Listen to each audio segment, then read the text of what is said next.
Awesome.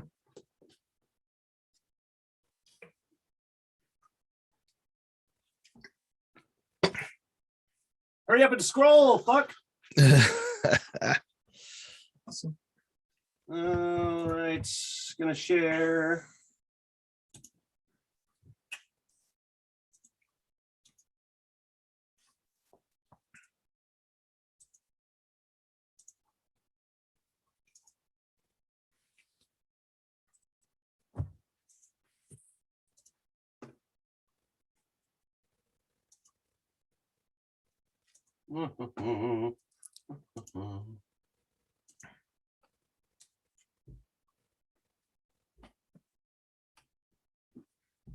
One, two, three, one. Finally, seeping is the key word here.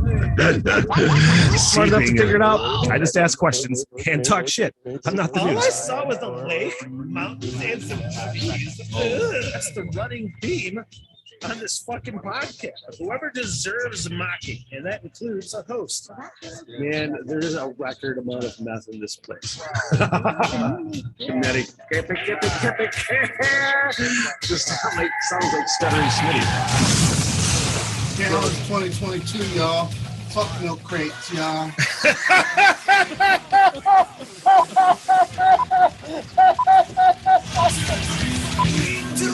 Action! Get the fuck out of here. What the hell? Everything.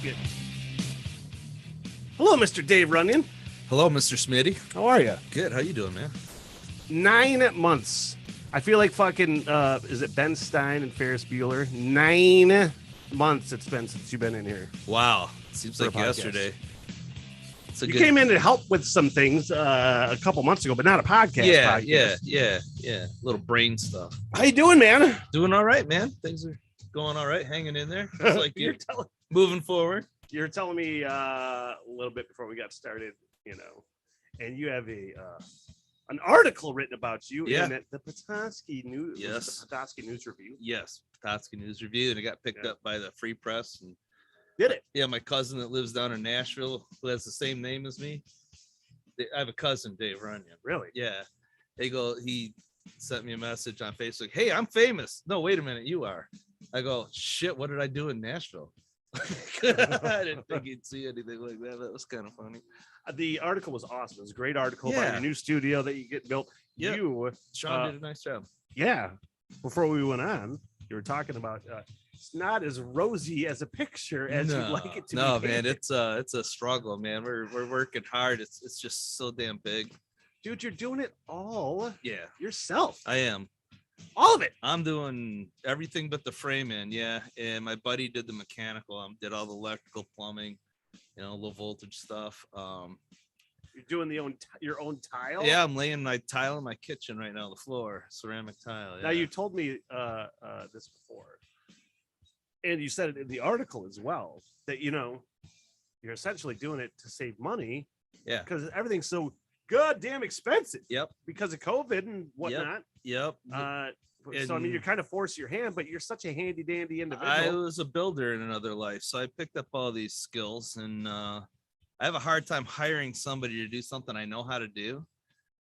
Just as a mindset, but I am farming out. All the ceilings in the house, the studio are all pine, all wood, shiplap, and so I got a crew that's going to do that kind of stuff. I got a crew that's going to put down we got hickory hardwood floors throughout the house, except for where there's tile.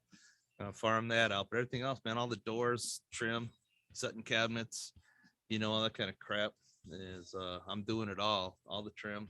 Who was the guy that because you did get some help for some things, around it. Who's that? Is it Josh? Oh yeah, Josh Graham. He roughed it in. Yeah, and it's his crew that is helping me with the ceilings and the floor. I was wondering, you're still a builder, but you're a former builder. Yeah, I let my license license lapse 20 some years ago, so I would never be tempted to do it again. Good move. But shit, here I am. But when you're a former builder, yeah, that has people working for you doing some sort of building project, what's it like as the homeowner in that situation? You're like, no, it goes there. No, yeah, that happens. People are like, fuck you, Dave. Back when I was building houses, man, I had both kinds of of customers, clients.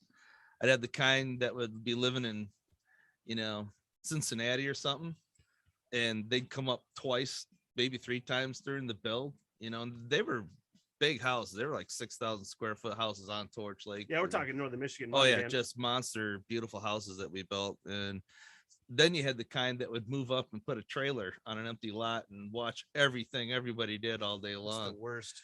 Yeah, it was. Then it was even worse if they came out and tried to help, because I had an engineer for GM that didn't like how scaffolding worked. I said, oh man, I could design way better scaffold than that. I go, well, you want your house done like right now this year, right? Yeah. How long is it going to take you to to design, build, trademark or patent said better scaffold, because you can make a fucking $1 billion. You could make something I better. spent over 2 years on that house because that guy kept reinventing everything that we did, and the way he did shit, fuck, man, I'll never buy a Chevrolet. Knowing he was an engineer on it, because he wasn't very smart, and I'm sure his numbers smart, maybe load range, all that kind of shit smart, but he didn't know much about stairways or geometry or anything like that. It was houses on stilts, houses on 8 different levels and on a dune. It was crazy build. It's funny. It was challenging. My dad was a mason. Mm-hmm. He was pretty good at it, at reading prints. I had started to learn before I went in the Army. I was working with him, and I'd started to learn how to read prints and shit. So it was basically consensus opinion that architects or whoever's designing this shit is fucking idiots. It happens, but not as much an idiot as I am, so I can't criticize. I don't know, man. I know a couple that you got to fucking beat bad.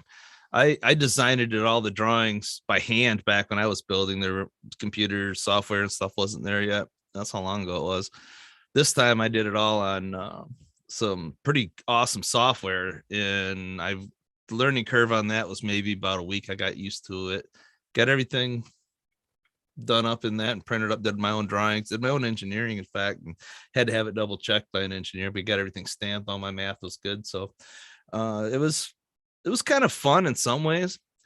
That was more fun than setting tile in my kitchen, knowing I also have to grout it now, which I hate as much as anything. I really fucking hate grouting. Yeah, it sucks. I've done it before. Yeah. I don't know if I've ever said the words "my math was good." You've never said my math. I don't think I've ever said that. Never been in a position where I was able to say, "I think my math's good on this." Yeah, radio guys don't have to do a whole lot of calculating. That's for sure. No, it's very simple math. It's timing. Man, you got a 30-second spot. And you got to get all those words in. Guy, you got to get those words in. That's a skill. I can talk fast. Yeah, especially towards the end of the clock getting there. Oh shit, I got 2 more paragraphs to fit in the shit.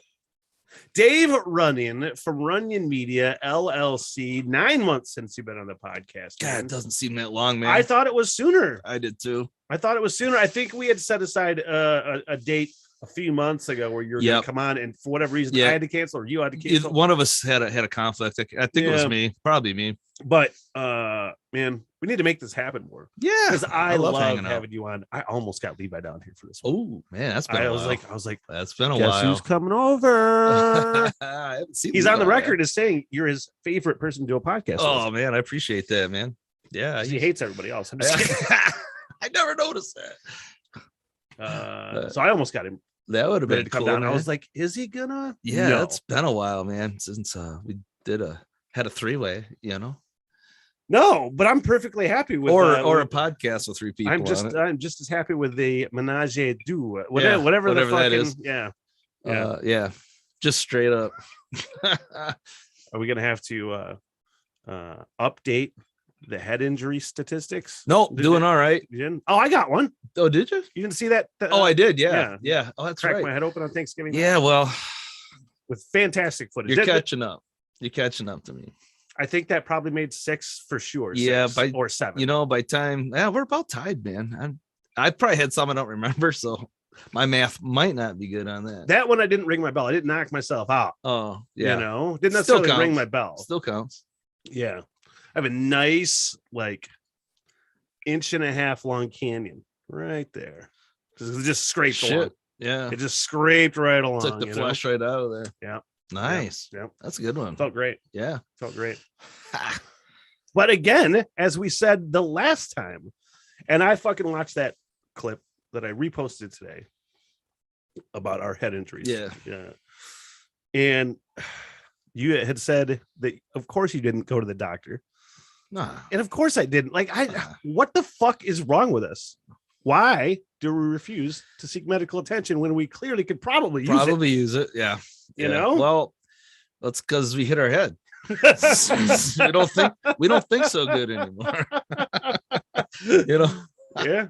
I mean, honestly, that's the smartest thing you've ever said. I had to go to a doctor. I got a splinter, and Daniel lost my arm working on our house. Dumbest thing. Really? Yeah, it was a tiny little unnoticeable. Oh, but, you told me but about it was that. hickory, and I guess it's a highly infectable, if that's a word, Sure. species. And Yeah. I thought, oh, I got a sliver, big deal. No, man, my fingers started getting sore, and then I woke up one day, my arm was red all the way up to my elbow and numb. Monique goes, the next day? no, it was like 3 days later. It took 3 days to creep up my arm. Of course, I didn't stop or go there. It'll work its way out, one of those things. Damn, man. No, I went to the emergency room. They go, hey, shit, man, people lose their arms over this crap. That infection goes right up your arm before you know it. It's vascular, and Hickory. He said hickory, cedar, and redwood are gnarly slivers. They can cause a problem. Is hickory a native wood, or is that it is? Does it grow up here? Yeah, it does. Yeah, I didn't know that. I thought it was like down south. Or it's the hardest wood in Michigan, from what I understand. It's the hardest hardwood, densest hardwood. It's also probably the most brittle. So was it antibiotics? He looked at it, and the piece was so small, they x-rayed, it didn't show up. And he looking at it, he says, I'm going to do more damage than good by digging around in there. He says, let's just pump you full of antibiotics and try not to use it. Well, fuck, I went home, went right to work. Yeah. But it knocked me down. The antibiotics knocked me down more than anything. They always kind of tear me up. So I had to behave for a little while. But yeah, man, I didn't think something that stupid would, like take me out. It could have taken me out. That's usually how it goes. We don't go out as epic as we want to. You fucking no, man. It's like I'll die whimpering in the corner somewhere. It's kind of a joke at work now at Fresh Coast, just how much I fall, because it's the shitty shoes I wear. I wear like hiking shoes. I haven't got like the shoes you're supposed to wear at like a bar and restaurant, right, for whatever, the like rubber soles or whatever the fuck you're supposed to wear. I wear my Merrells, which are similar to yours, I think. Yeah, these are and it's so slippery in certain parts of the floor. Similar. Yeah, it's like walking on ice. Yeah, I've fucking slipped and fallen in a certain place in the floor. It's only a certain place in the floor in that place that I fucking slip and fall. Probably 4 times. Don't go there. God, I gotta work. Stop. I can't.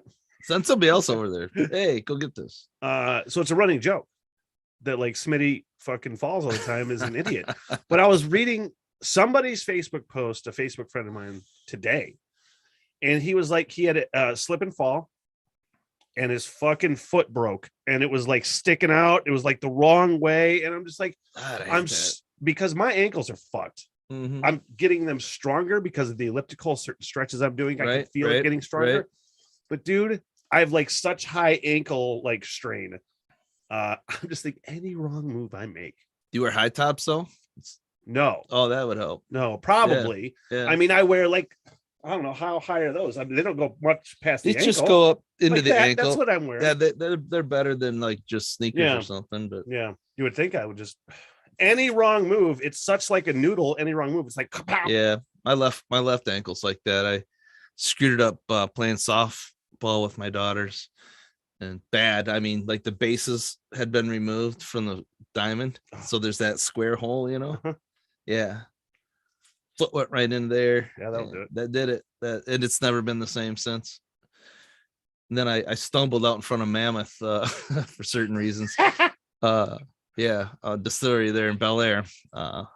And there's a grate and there's a tree and there's a big hole between the concrete and the grate in Bel Air. And my foot went in there, twisted it and re-injured it. And it's been weak ever since that. We just got to quit walking. We just got to quit doing shit. Sit around all day. Try. Then I get fat. Yeah, well, I've put on a lot of weight. I don't know how I put on weight working on the house, but I have. It's because we don't have a kitchen. We're eating out all the time. That's so true, man. I've been really trying to wrangle my diet in because like my thing is I get out of work late and then I eat fast food. Yeah. You know what I mean? I don't want to Yep. cook. Yep. I not necessarily want leftovers. Yep. So I've been trying to like go to the grocery store when I get out of work. Not that I want to cook, but just get some fucking deli food or something. Yeah. Now I just eat like meatballs and all this shit from the deli. Yeah. I don't know if it's working, but I'm fucking declining a little bit at a time. Yeah, you look good, man. Full beard and all Trying. that shit. It must be 9 months. Took you that long to grow that thing. It's like we had a baby. It's like It's a gestation period of our conversation. I thought that I'm going to keep the beard, and I'm growing my hair too, just honestly because I just haven't been able to get in to get my hair cut. Yeah. And I'm like, I'm going to grow this fucking hair out. I'm growing mine and out the again. beard. Yeah. And then right around Memorial Day, I'm going to have a little science experiment. First of all, I want to see what the hair is like, because the last time I tried to grow my hair out, or any other time in the past I've tried to grow my hair out, it's so thick that it's fucking poofy and looks stupid. Yep. But I'm thinking I'm a little older. Mm-hmm. And it's not as thick necessarily. Yep. And might be able to fucking rock some long hair, man. With a fucking big ass beard. I grew mine out about halfway down my back and cut it off. And I'm not gonna let it go that far again. But I don't know it's really weird. I don't think I think as well with short hair. I make dumber decisions with short hair. I look in the mirror, who's this fucking tool with Honestly, the short hair looking back at me? I'll give that a shot. You know, it's like Yeah. I think it's like they're like antennas. I'll give that a shot. You know, they pick up on vibes or something. I don't know. Just a theory. They have the 10-year challenge on Facebook right now. I just saw it. Yeah, I saw that. Yeah. There's my picture from 10 years ago. I thought about doing that. I would, but I was just like hurt feelings looking at like there's so much gray in here now. I'm even starting to get like Doctor Strange gray coming in right here by the fucking temple. But that's cool, man. That's classy. It doesn't feel classy. I got gray in my beard right here. It's balanced. It's not one-sided or whatever. I used to be a carrot top. My hair was as red as anybody's. Yeah, you're fucking ginger. And instead of gray, it just got darker, which I guess happens sometimes, you know, with the ginger gene that I've got.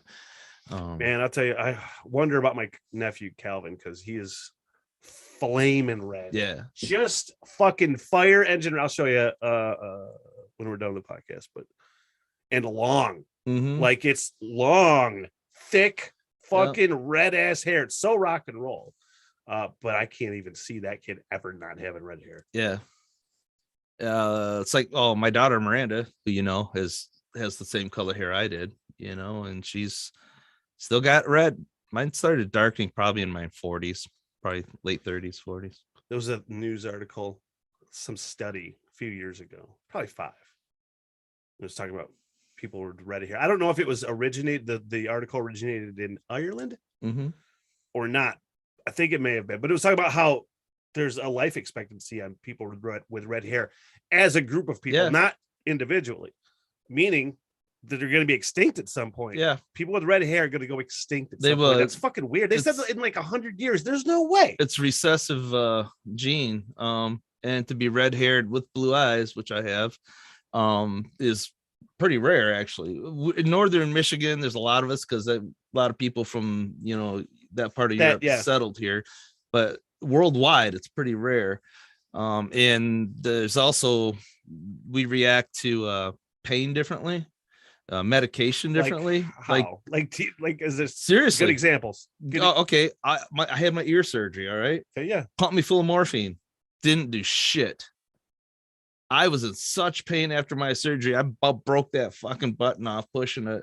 And do you think that's a ginger thing? It is a thing. It's a, you look it up. It's definitely, it's a real thing. Not all, but they tend to have this other gene where you need more pain medic. My dentist knows it. He has to give me Novocaine differently and in a different spot.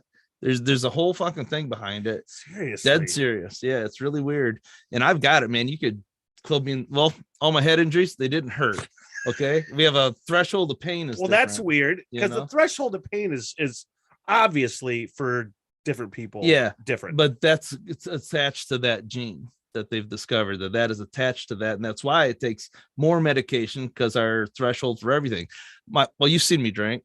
Yeah. You see me do drugs. Yeah, It takes a lot to get you fucked up. get me fucked up. It really, that's expensive. It's a pain in the ass. I gotta tell you, if I could get some gene therapy, get that changed, I would, because that's crazy. Smoke the hell out of weed, whatever. It's a weird thing. I must say, I don't know, because here's what's funny too. I don't know. I have the ginger gene, but I don't necessarily have it visible. Right. There's some things like Certainly. the mustache, Yeah, a little bit yeah. light hits it right. And it's not all redheaded people or gingers, but it just occurs at a higher rate, because it's spread out the among the paler population. humans. Yeah, maybe the paler. Well, the you ones that gotta be don't tolerate the sunlight people. as well. The people that survived Northern Europe, back before there was electricity and power and all that kind of shit, had to be genetically different. I mean, that gene would just keep getting tough. People would just be breeding, because the rest of them would die off. They wouldn't make it. Dude, you're talking about like that northern, that surviving, that Yeah. European. One of my fucking I follow so many Irish things now. Like, Well, you talking should, about my man. You're heading Irish there, trip right? Yeah. in 2026. I do all these like virtual hikes, and I follow all these fucking Instagram things about sightseeing things. Yeah.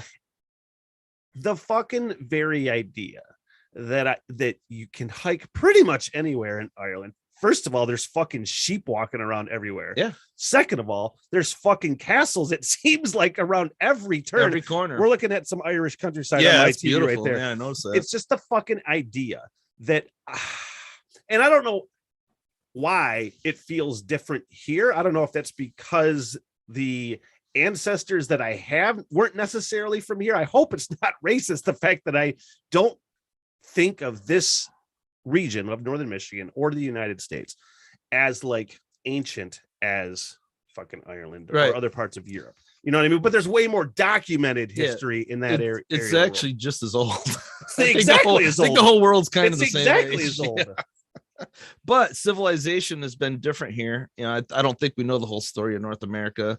There's so many completely. stories that I've seen about like North America being older for civilizations. We know now that knows. the Phoenicians have been here and all kinds of shit way, way, way before there was any recorded activity here of Europeans. But the Phoenicians, I think, was probably in Mediterranean, like Greece area. I'm no expert on that, but so this is just as old and ancient. It's just different. It's one I was reading. It's one of the most under explored. What's the archaeological digs or under researched areas, because we built on top of everything. And that's all we keep doing, just building on top of everything, not paying attention to what we're fucking building on. It's that way everywhere. You go to South America now and they've done this LiDAR flights over it. Man, there's ancient cities, huge ancient cities underneath the whole jungle, like almost the whole damn thing. There's so much we don't know. It's interesting. I've become way fucking interested in that stuff for the last couple years, 3 years or so. I got more interested. I had my DNA thing done, and it came back with a big surprise. Which was? I was supposed to be German, mostly German, in fact. Yeah. Come back. Oh, I'm Irish. Well, look at me. I'm a Scot. I'm a piece of shit, whatever, white guy. Scottish, mostly Irish, and just a little. And the German that we do have is actually Jewish. Obviously, they didn't want to. My family from Germany didn't really want to be Jewish at a certain point in time in Germany. So when they came to the United States, they were Germans, settled in Cincinnati area. My dad's mom, my grandma Runyan, and Runyan's Irish. The name is Irish. Yeah. But most of my DNA is Scottish. The Josies and the Stillwells, in my mom's side, and on my dad's side, the Irish. So I'm mostly that. Which, looking at me, I mean, obviously that's true, but very little German. It's none really. I'm interested to find out. I'm torn because I've never been really interested in finding out family lineage. Mm-hmm. And I've always kind of lately and over the last few years been of the mindset where I happen to think that like family tradition and family name shit is way overblown. Like you're as lucky as you are So to you have the no- name you're born you have into. no control. You have no over it. control. Over None. it. But I'm still really interested to find out. I'm really torn because I kind of want to see what the fuck is in there. I was fascinated to get into it. And after I did it, or just before I did it, I found out from my cousin, who my mother's brother would be my uncle Otis, had done all this research the old way, the old-fashioned way, papers, going to libraries and getting documents and stuff. Found out that the Josie was a clan in Scotland, and there's still family over there in Edinburgh and Inverness Highlands. So it's legit. I'd like to go there sometime. I'd like to hit Ireland, Scotland, and I'd like to go to London just for the history. I'm planning, if I play my cards right during that year tour, right? I'm going to go to Scotland. I'm going to go to England, go to just to give at least a little tour of those countries. Germany, I want to hit up for Oktoberfest. I want to go to fucking Norway for Christmas because it just seems awesome to go there. Why for wouldn't Christmas. you? Fucking A. Yeah. If you're over there, why the hell Why not? not? But I'm leaving it open for like, you know, the podcast I'm doing is going to be Ireland hiking. Mhm. But I feel like if it goes well, I can do that in other countries. I can do it in Scotland. I can do it in the UK. I can do it in other parts of the world too. Because it seems fucking fun. How cool is that? It's awesome. And right now, I don't think I'd leave the United States just because of the hassle of everything going on right now. Right now, no. I think I'm hoping if everything 4-ish irons years, itself out, I'll be more interested in doing that again. You always wonder as like an American going overseas, you kind of become a target. Yeah, I think you, anywhere you go, and we're so overseas as an dumb. American. We're so dumb and white that it's obvious who we are and what we are. It's like, Well, I was thinking about it the other day, you know, because I think about if you find yourself in a sketchy situation overseas, like you got to really fucking play it cool, man. Yeah, you really got to play it cool. Oh, where are you from? Canada. You know, I got this whole backstory in my head yesterday. I was running on the elliptical, high as fuck, thanks to mom's weed butter. I sound like a Canadian. You don't. I bet you I could. You could, yeah. Fuck, dude, I've lived close to there my whole life. I bet you I could start talking like a Canadian. I lived in Sault Ste. Marie. Yeah, I went to school in Ohio for this whole recording thing that I do. And plus, how many Canadians, like, you probably notice Canadians that don't sound like they're Canadian. Yeah, but they're liars. They're lying. They're just fucking faking it, man. They've gone to taking some voice classes or something. Yeah. No, that was my nickname in school, was the Canadian. No, I'm from Michigan, man. Seriously? Yeah, that was my nickname. Where'd you go to school? Chillicothe, Ohio, just south of Columbus, about 40. I thought you were from Northern Michigan. I am, but that's where I went to school for recording. There's a school down there. Oh, for recording. Yeah. So I went down there and I was the Canadian. There's people from all over the world there. They dubbed me the Canadian because of the way I talk. And my wife's from St. Louis. She says, "Oh man, you got one hell of an accent." I go, "I don't think you bullshit. You sound like a Canadian. You sound like you have a Michigan accent." Right. But to anybody that's not from up here, and I was born and raised here, man, it's like I'm not fixing it. No, people from Michigan, people from other places think a Michigan accent sounds Canadian mostly. Yeah, correct. Or Michigan people Minnesota, don't. No. Or Wisconsin. Right. Michigan people don't, because we understand that's just the way smart people talk. It's so easy to pick up on anymore because I listen for it ever since I know what to listen for. Yeah, I'm always listening. It's funny. And I guess like the St. Louis dialect that like Monique grew up with, that's kind of what everybody shoots for, like in movies and ads and everything. That's kind of the dialect they shoot for. That's the most common and easily accepted, you know, around America. But so I don't know, she picked up on ice. I say ice funny and some other things. You just said ice. It sounded pretty normal. Yeah, that's because you're a fucking Northern Michigan cat. That's why. It's funny whenever I hear people from Michigan say milk, because they say milk, like M-E-L-K. I've always said milk. Eggs. Yeah, it's weird sounding. People say it weird. Okay, now, yeah, I'm gonna throw some people under the bus here. Yeah, which is why we're here, right? A. Now, Monique's family says milk from Missouri, and wash. That's just fucking weird. Says a wash. Somebody said chimley the other day. And I love Monique's dad with all my heart, Ray. It's sharts. Shorts Brewery. It's Sharts. Like, well, yeah, kind of sometimes. It kind of turns into Sharts. Depends on what But, you ate. yeah, what you were right. Well, drinking. it's a few Humas and it's Sharts for sure. But Shorts. It's just interesting. But that's just that might even be local to where they grew up in St. Louis. The Shrewsbury, Webster Grove area. I don't know. Might just be kind of the way it is down there. I want to throw a name out, but I don't know. This guy might actually be dead now. Oh, man, I don't even want to say his name if he's still alive and people know who the fuck he is. There was a builder in northern Michigan. Yeah. My dad used to work for, and my brother and I were on the job with my dad, and he kept fucking calling it a chimley. Yeah. And they're like, we're like, there's no fucking L in that word. Yeah, he's dead.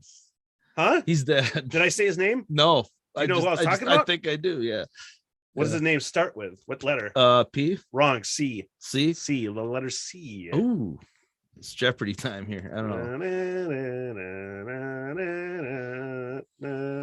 Yeah, we Don't grew say up. it. I won't, but I don't know I if he's think I know who alive it or is. Yeah, Anyway, a chimney. I've heard chimney from a lot of people around northern Michigan. I heard somebody say it the other day, and I'm just like, I was at the bar, so I couldn't make fun of them. They were a customer. You can't make fun At of least customers. until you're tipped out, you can't. I know. Yeah, I know. Oh, thanks. Did you say fucking chimney? Chimney? Because you're running their cart. Yeah. Levi was delivering furniture somewhere like a year or so ago to that guy's house. So maybe he's not dead. Maybe he's alive. Yeah, hopefully. But I hope he's still alive. The guy I'm alive. talking about is dead. And Did he say chimney? yeah. Okay. Yeah. It's not the same guy. It's not the same guy. Oh my God, there's two builders that don't know how to say chimney. It's a redneck thing. Yeah. And it's just a redneck thing. Yeah. I think. I don't even think you got to be from the South. I don't think you got to be from Michigan. You say chimney, warsh, spoon. Spoon. Spoon. Like that. You ever heard Southern people say spoon? No. I just made that. I don't go south. I don't. I love the South actually. I fucking hate it. Do you? Yeah. This because the only times I've been down south are basic training airborne school in Georgia. Yeah, that would suck. And I didn't really go around anywhere. It always just seemed fucking so hot and muggy and swampy. Mhm. Louisiana can go fuck itself. You know Yeah, what I I mean? agree. I'd rather go Most of it. west where it's dry, Yeah. northwest where it's colder a little bit. It's Yeah. still some fucking nice Yeah. weather sometimes. I've been to New Orleans, Jazz Fest down there. I loved it, but scary as shit where we were staying and getting there. I mean, it was worse than some of the worst places I've ever been. I've been in some dumb shit situations in Detroit and Chicago. This scared me more than either one of those. But I mean, bullet holes. You're walking down through a neighborhood and there's bullet holes and shit. You're looking, man, some of the stuff has holes in it. I go, yeah, let's just walk a little faster right now. Yeah. It was fucked up. We were like dumb and drunk. When and you all kinds of are shit. young, you don't give a fuck. It's No. like there's not a lot of like good fuck word I'm looking for. Like good vetting a situation, like really judging a situation. Is this something we should do? Is it something we should? No. You know what I mean? There's none of that. That comes You're with like, age. let's go. That comes with surviving a few things and with age. Yeah. Because I feel like I'm way more measured now on like what I'm gonna do. I'll still do a lot of dumb shit. It's really crazy though, is that's happened to you in just like the last 3 years. Probably Yeah. to a certain extent. Yeah. Probably, which is weird. That's You funny, get man. older, man. It happens. You get fired for talking shit. Yep. You learn your lesson, and then every point after that is like, oh, okay, you gotta think about what you say. You gotta think about what you do, a little more. You gotta measure those things. Yeah, I hear that. That's true. But I'm sure you do. You do. I've been self-employed so long that I can't get fired. No, I can lose clients like this. In fact, I have, but go get some more, or somebody will dig that I said that. So you find your audience, you find your people you work with, and it's better for me. I just don't want to lie about anything. I just want to not keep track of shit. So it's like, I say what I say, and I'll take full responsibility for it. If I fuck up, well, I guess I fucked up. I'm sorry.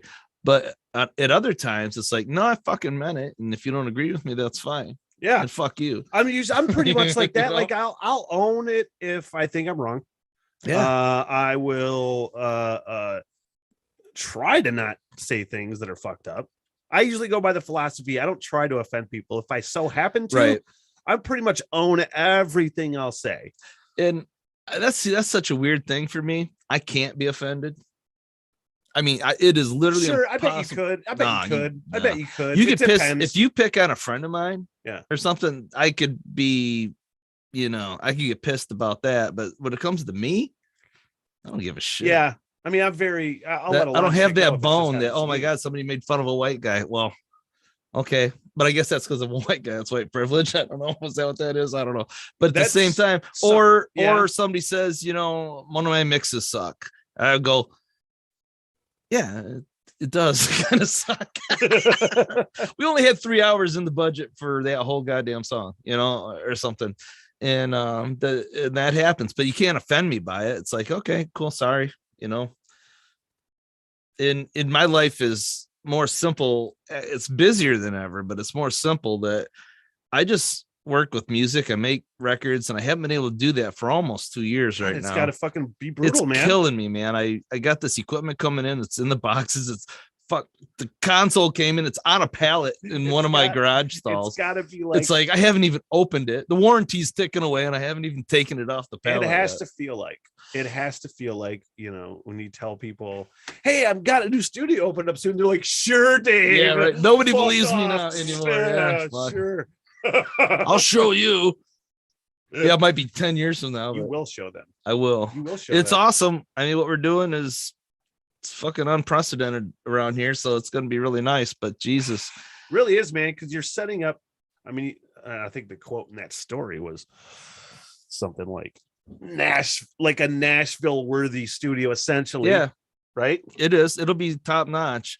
And honestly, most people I know from here, they go to Nashville to record, end up in somebody's fucking kitchen or basement. I mean, Nashville's just a town. Yeah. You don't get into Blackbird Studio for the budget most people have, down there in Nashville. I mean, it probably costs $5,000 a song, to track and get something actually done down there, which is not that unreasonable, honestly, for the amount of time and man hours to get it mastered by somebody who knows what they're doing. I'm not gonna master in the new studio. I've been mastering my own stuff and some other people's stuff, but honestly, that needs to be done by somebody at the level we're trying to get to. That needs to be done by somebody that knows what they're doing. I got a couple guys that I want to work with, and one guy's got 4 Grammys in his pocket. I mean, we'll mix, produce, and then it goes off to be finished, polished by somebody that has been recognized internationally for doing so. And at the cost, I mean, you're looking at maybe $200 a song to have somebody like that polish it up and wrap it up. It's worth it. That's because that is gear that I don't need to have, because it's the only time you ever use some of that stuff is for mastering. So I'm concentrating on tracking and mixing, and I play a lot on records, so I'll be getting better, software and keys. And I mean, I already get away with what I have, but I want to be able to have, like, hopefully someday a real piano. The new room for the drums is going to be top notch. And a lot of what we're going to do and what we're lined up to do is just drums for people that don't have good drum rooms and all the mics and preamps. I mean, it's not unusual for me to use 20 channels on a goddamn drum kit tracking. Did I read in that article? You could have told me before. Is that studio, because it's your house as well, is it specifically is bands staying there part of like the draw of it, or you hooking them up at Shush, which is right there? We got Shanty Creek a mile away, and that's the idea, is for bands to be able to come to Northern Michigan, bring their families, which is hard to do, or some bands don't want their families going, but anyways, but like in the summer they can stay at Shanty, the wives and kids can, or the dudes and kids, whoever the artists are, we can hook them up with boat rentals, tours, whatever, airplane rides, Winter, whatever, fucking skiing, so winter all skiing, seasons right there. So we want to be able to house them somewhere like that. And the ones that, because we don't track with the whole band in the studio hardly ever anymore. We have that capability with what we're doing, but that's generally a mess. Yeah. It's better off to do pre-production, in my opinion, and come in and do the pieces, because everything has to be perfect now. You can't have any fucking mistakes in a record anymore. Sure. And you're going to get them doing it the other way. So you can have, like, if the drummer's doing this thing, rest band doesn't need to be there. Usually one of them is, sometimes a whole band, but it's very rare. And guitarists will come in for a week for a record, and the rest of the band could be staying up there or going out and doing their thing with their families. A destination studio, I guess, is what you would call it. That's awesome. That's what the article said. That's what Sean said, who wrote the article. It's true though, man, because I mean, you're gonna have like video live stream capabilities. Yep, and shit, right? Yep. It's everything's there's no windows in this new studio as far there is to the outside, which is nice. I've never had a studio where I could see trees before. This time now I can. But the rooms are completely isolated, so it's all done with video conferencing. And with COVID, everybody got used to doing that from miles away. So I can do split screen. They can see what I'm seeing on my monitor, computer wise, and they can see all three rooms. It's I think it'll work out well, especially for newer bands. They're kind of used to doing things that way. The older bands, I don't know. We'll see how it goes. Well, I mean, I think get used to it. It's just got to adapt, man. Yeah. Just got to adapt. And it allows, plus they're gonna know what they're getting themselves into before they even fucking go over there. And it allows us to really get the acoustics right, because big glass panes are a pain. They cause reflections you don't want and all kinds of shit as far as sound reflections. I mean, sure. So this way, the rooms, the diffusers that have been designed for this place are all no glass to worry about. And where we do have a window in my mixing room, I have a window off to my right into the woods, which most of the time when I'm editing and shit, I can have that open. But we have a slider of diffuser that's going to go across when I'm doing mixing that'll match the other side. So I'll have a completely perfectly symmetrical mixing environment when I want it. So it'll hide the window, but it'll be stereo. It'll be perfect. So awesome. It's so awesome. I just like going in there looking. I like watching it fucking build. I like watching the shit grow. Yeah. And the monitors have already been built by a buddy of mine, actually a super good friend of mine, Gary Bowling, built those new studio monitors. I mean, he built them for like, I don't know, $7,000 parts, but they are the same thing as a $60,000 set of monitors. That's what it would have cost me to buy what this man built for this control room. Yeah. Just the fucking speakers in the control room, you could spend 60 grand on. That's without the processors and the amps to drive them, Dude, I try to put myself in your shoes. I try to put myself in your shoes from a stress standpoint. I do the same thing with like my friends that own breweries. Yeah. I'm like, just from a stress standpoint, I just try to get like this podcast fucking set ready for sponsors, the LLC, newfangled way I'm doing the fucking podcast, live streams, all that shit. And right on. Like, I feel like fucking nanu, like fucking more beam me the fuck up, get me the fuck out of here. But dude, you're like another higher fucking level. And it's not just me, man. Though, Monique. That was what question. She has to help you a lot. Monique is nothing short of a monster manager. She monster in a good way. If there's a good monster, it's Monique. I call her Hurricane Monique. You call her Hurricane. She's a force of nature. She is fucking so smart and cool. She's and fucking brilliant. Yeah. And she will find a way to do something.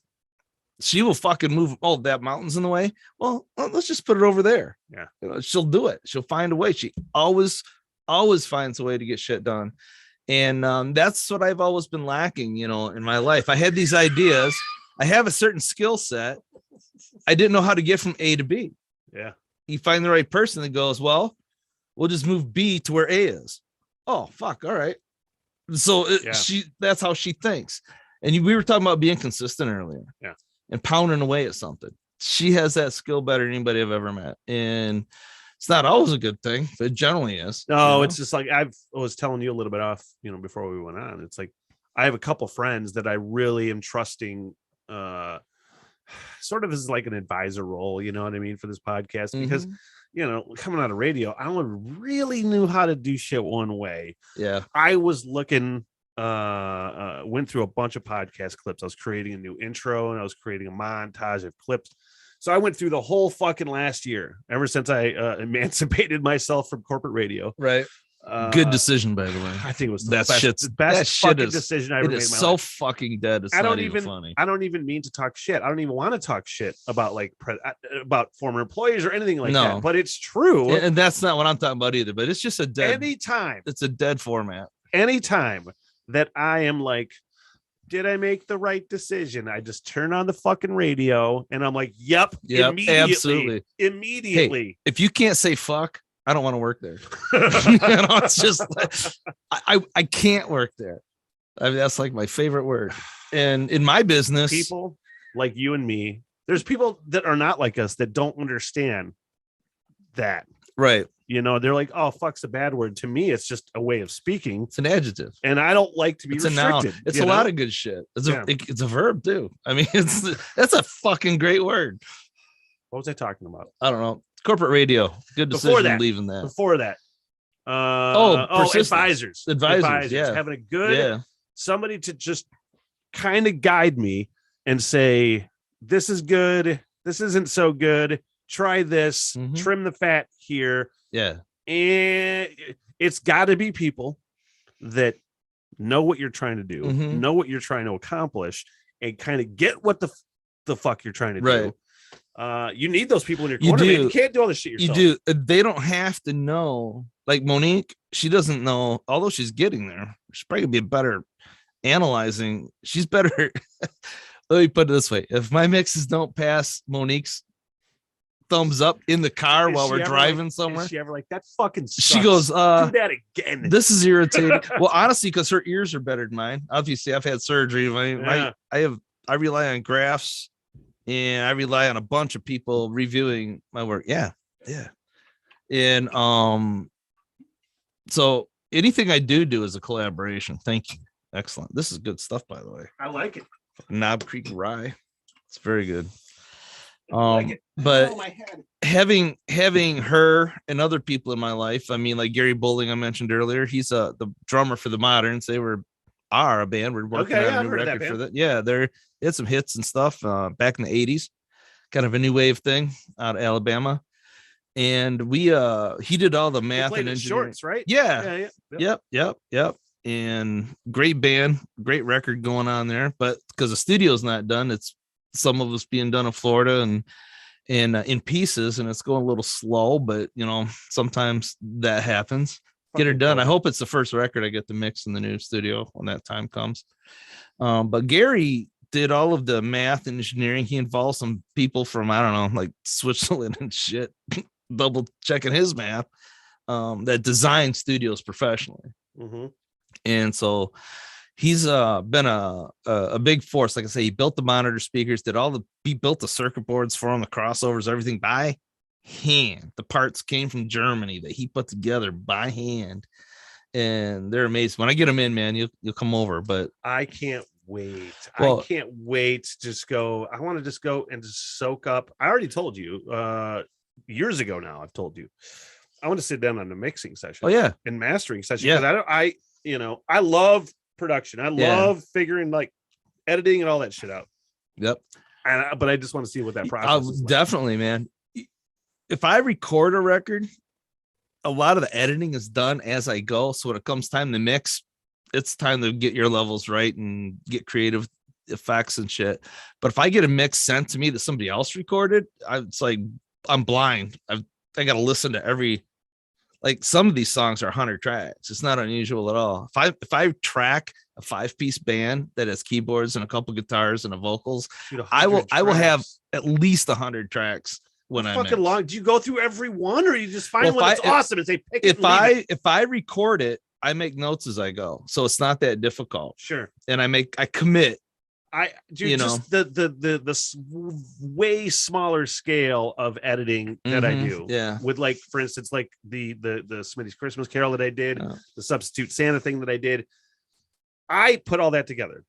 Okay. Yeah. So I know where the fuck things have to go. If I Exactly. was doing somebody else's project, that would be a nightmare. A lot of my work is tracked elsewhere, and I don't even hear the song until they send me, a session that's like 30 gigabytes deep of shit, that I have to weed through. But if that engineer was good, or if they had a good producer, I'll get notes, all right, cool. This is what we want. So we're going.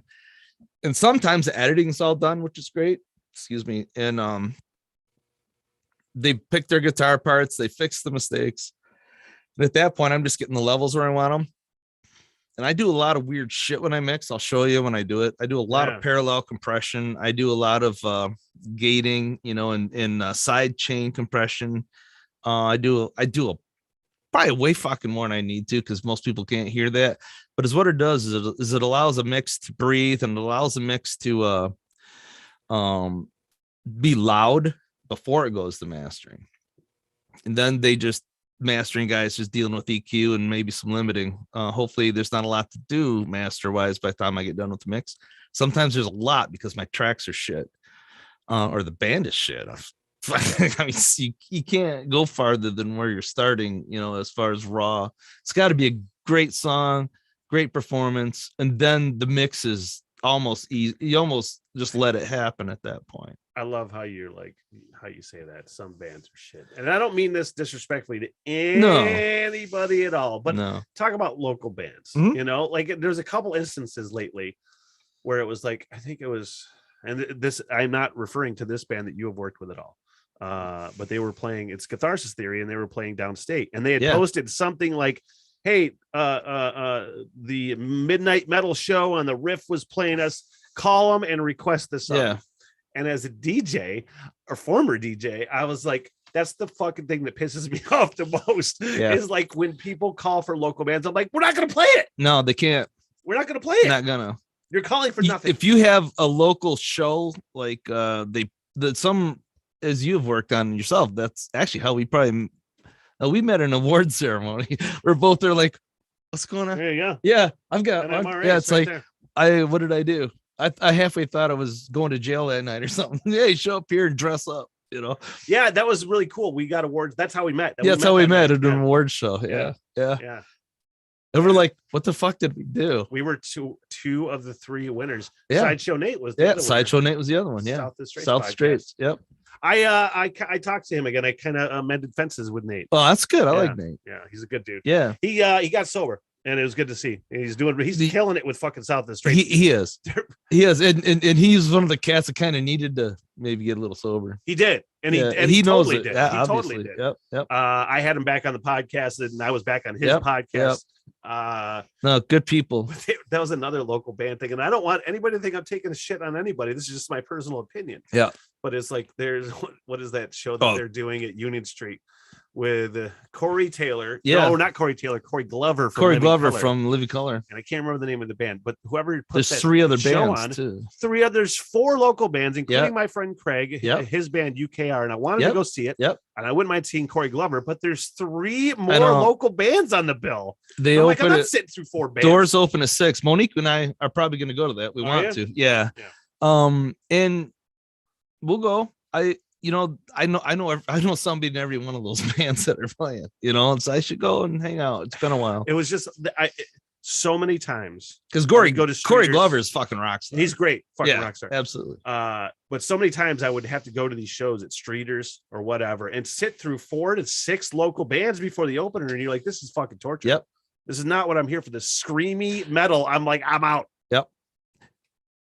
You talk about bands I was in because we opened a lot at Streeters. Probably. It sounds like shit, but I'm not talking about. No, I'm using local bands. In general. Here's the thing, and local bands. That sounds like a negative term, and it isn't. It's just they're geographically close to where we are sitting, basically. But at the same time, local bands are that I know, that we know together, and fucking some of my best fucking friends are in these bands. They've all got day jobs, they have wives, they have kids. It's like they can't devote themselves to getting out on the road, and right now there is no road for a lot of reasons.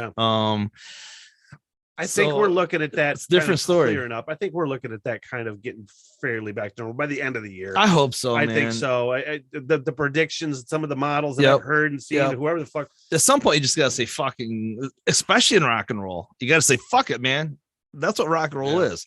Fuck you. Fuck this. I'm playing. I think most people are pretty close to that at this point. I think I've been like that since it started, but that's just me. I'm an obstinate motherfucker. It's just don't slow me down. I kind of dance. I dance between the two. Sometimes I care and I take the precautions that I think I need to take. But And that's- other times I'm like, I don't really give a fuck. And honestly, man, that's all you can do. Yeah. In reality, as an individual, that is all we can do. Do what we think we can and do what we think is right and keep moving. I think we at this point, we have all the tools that we need to stay healthy from this anyway. This is the best one. I heard antiseptic. I talked on the podcast. I saw that. Heard it was smokers. You're gonna have to go back to smoking, man. No. I think it's weed. I think it's weed, but it was the same as it was similar to a bullshit theory I had when I was a smoker. I'm like, oh, I smoke and it's preventing shit from getting in my lungs. It's the dumbest thing I've ever heard in my life. I don't know, man. The scar tissue that creates, there's nothing gonna get into there, you know. Scar tissue. Oh yeah, so that's the whole reason for cancer and smoking is the scarring of the internal. I don't know if I heard that before. Yeah, well, they don't call it that, but that's effectively what it is. It's a hardening of the surface inside the lungs. I could still feel some shit in there. Yeah. Every once in a while, some stuff comes up. Well, you can tell it's old smoker shit too down in those lungs when it comes up on a cough. You smoke a lot of years. 30. Yeah. 30 years. Yeah. But I'm fucking shocked at how well my lungs have recovered. The amount, like, I do serious cardio now. Yeah. Man. Everybody I know, when they quit for long enough to recover a little bit, it comes back. You can get right back. Yeah. Because I'm not shitting you. When I was like I always send December, my boss, pictures of my fucking workout heart rate and all that shit. And I'm like a 90-minute scorcher, god damn it. But I'm like averaging 140 beats a minute for 90 minutes. I pushed it to almost 2 hours yesterday. Yep. And it's just like I can go and go and go and fucking go. And it's awesome. Yeah. I love it, my fucking workouts. Yeah, you're saving a bunch of money. Saving money. Fucking my diet consists of in the morning V8 and then some kind of other smoothie fucking when I'm done running. Celery and peanut butter or celery and hummus and then some kind of fucking meal when I get out of work. Yeah. You know what I mean? And that's it. And it's going down a little bit. I fucking slimmer pants on, my sweatpants. I actually lost 70 pounds one time. That's fucking awesome. And right now I'm probably gaining 30 of it back. I was pushing 300 pounds. And what are you right now? I am 245 right now. I am 252 right now. Yeah, and you're a foot taller than me. So I think that's true. I think we're fairly at the same height. Stand the fuck up. I'm 5'7". We're pretty close. Yeah. I was 5'10". Your hair is higher. I was 5'10" at my peak, and I think I might have shrank a little bit. Yeah. My dad swore up and down he was 5'10", but I've been taller than that motherfucker by this much my whole life. I have actually degenerative spine disease, and I was like 5'8.5". I'm 5'7" now, and it's I'm shrinking. Degenerative spine disease. Ankylosing spondylitis. It's what? It's a degenerative spine disease where from injury, and it runs in my family. I have a family history of it, but the spinal column is interfered with by bone spurs as I get older. And we've talked about, I've got one. I didn't know if you wanted to talk about the neck thing or anything. Well, that's it. I have one in my neck. It's crushing, the back of my esophagus. And actually I have one of my crushing the esophagus right behind my heart, pushing on that. So that's fucked up. My voice has changed and a lot of things because of that. And at some point I'll have to address it. If I lose enough weight, that shit kind of goes away. If I get back into the yoga like I was, a lot of the symptoms vanished or got certainly manageable. You got an elliptical at home? I do not. Get an elliptical, and then we can start doing weed day workouts together. We could. Honestly. Yeah. There Do you a go. conference call. Client number 1. Yeah. I'll post it on fucking Yeah, Google yeah. Drive. You Yeah. fucking download. There you go. I have to use something like that that's no or low impact because of my joints are that bad. It's helped so much. And I started following this dude on Instagram. He's some sort of knee specialist. I think it's Knees Over Toes is the name of the Instagram page.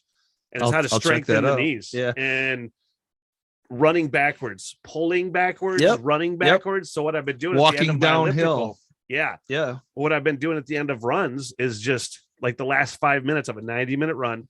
I stop and then I just go backwards. As hard as I fucking can. No, that's really for the good. last 5 Because minutes. those muscles never get exercised in that direction. Never. That's important.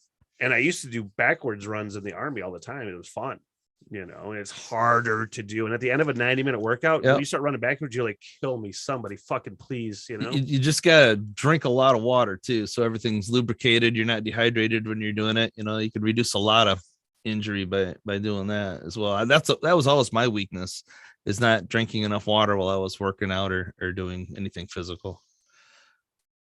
Now I just drink whiskey and smoke weed and lay floor tile all at the same time, man. Cheers. Cheers. I want to give a shout out to my podcast sponsor. And yes. That is Fat Chicks Barbecue in Atlanta, Michigan, bustling metropolis, destination barbecue. I still have to get over there. You really should. Next time you get over there, you got to make sure they're in winter hours right now. So make sure they're open. Yep. The band you were talking about, Catharsis Theory, who I work with, have worked with, are in Alpena. So I drive right by there when I go to check out their shows. Oh man, you have to. It's honestly, if you can find a better barbecue spot in Northern Michigan, I would fucking challenge you. The challenge is on, man. I would challenge you to show me. They did a loaded pretzel the other day, and I can't remember what was on it, but some kind of fucking awesome barbecue sauce they make. Fucking pulled pork. It was stupid. You just went from running and cardio and all that.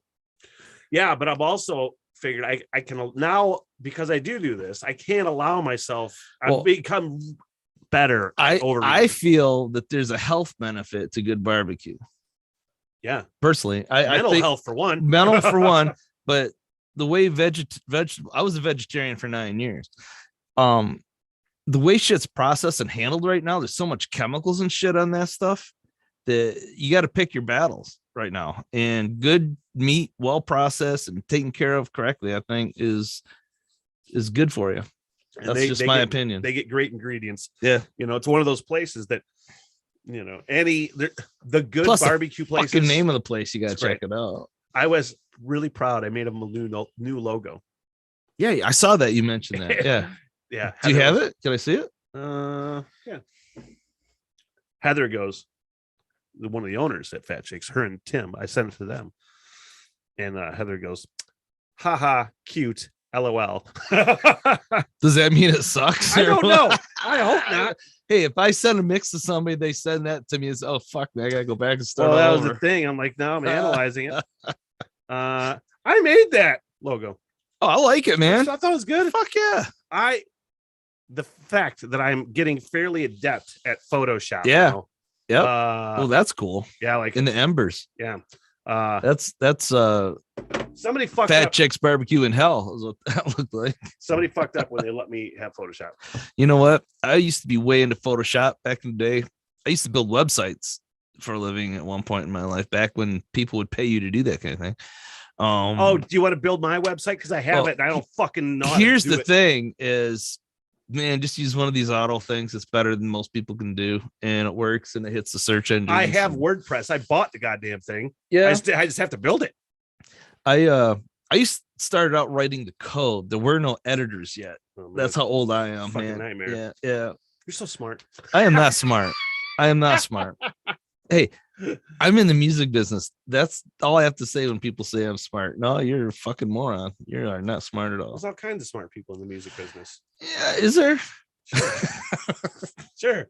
Look, all I know is you would, if you were an idiot, you will never, ever, ever be able to do what you're doing. Oh, I don't know. There's a lot of idiots doing what I do, but they're idiots. Yeah. They haven't done what you're doing. Well, we'll see how smart that was, and talk to me again in 2 years. Okay. Next 9 months, the place will be done. Actually, we're shooting for. Monique might kill me, but we're shooting for June 22nd. We already have bands booked as the grand opening for the studio. Oh, what day again? June 22nd. June 22nd of this year. This year. Who's the band booked? Do you know? Do you want to say it? You don't have to say it if you don't want to. I'm trying to remember who she booked. Oh, sounds great, Dave. Sounds awesome. I know who's playing our Halloween You party. want me to call her? You want me to call? You know Monique, what? say, who'd you book? Well, I know we talked with the Pocket to do to play, which Okay. is the Chris Thur. They play every Wednesday down at Kilkenny's? yeah, Kilkenny. Yeah. It's fucking amazing musicians. Yeah, you told me about him. Stu I've seen Ford him play and once. Will or twice. Harris. Yeah. Yep, just amazing trio. Yep. And as far as the we have Dave Weber is coming in to do the sound and lights. It was great. Yeah, he's an amazing engineer, and he's one of the best bass players around. So you're gonna do a party Yeah. I gotta go to this fucking Yeah, What yeah. day is that? It's on a Wednesday because we want our clients to come, and bands are not available on the weekend. So we're doing it in the middle of the week. Oh, okay. Well, Wednesday's a podcast day, so I will do the podcast, then head over to your Yeah. place. I obviously I know who the band is. It's Reggie Smith and the After Party, who plays a Oh, lot of our parties. duh. It's coming up from Detroit. Yeah. Perfect. And we're hoping that we'll get a guest appearance by their guitar player who now lives in Portland, which the band motto is "Fuck Portland." Because they lost a guitar player. They lost 2 guitar players in Portland, but one of them Really? moved back to Chicago. So Chris will be coming up from Chicago, and hopefully Nick Claver can get here from Reggie's Portland. band is And, fucking fun. oh yeah, man. Reggie Smith, the F Party. Their record Fragments I did. That was the first record to come out of our old studio, so this is quite appropriate. Want to do another record with them. It's just timing and just they're a live band, and they're so goddamn fun. they're so fun. They're I so never good. talk to Reggie as much as I would like to. Yeah. You know, I always say You hi. want his and number? Shoot him. He'd talk to you all day. You should have him in here, man. He's a fucking Honestly, you riot. could bring him in, and it would be really fun. He's an amazing person, and the whole band is. Love those guys. They're family.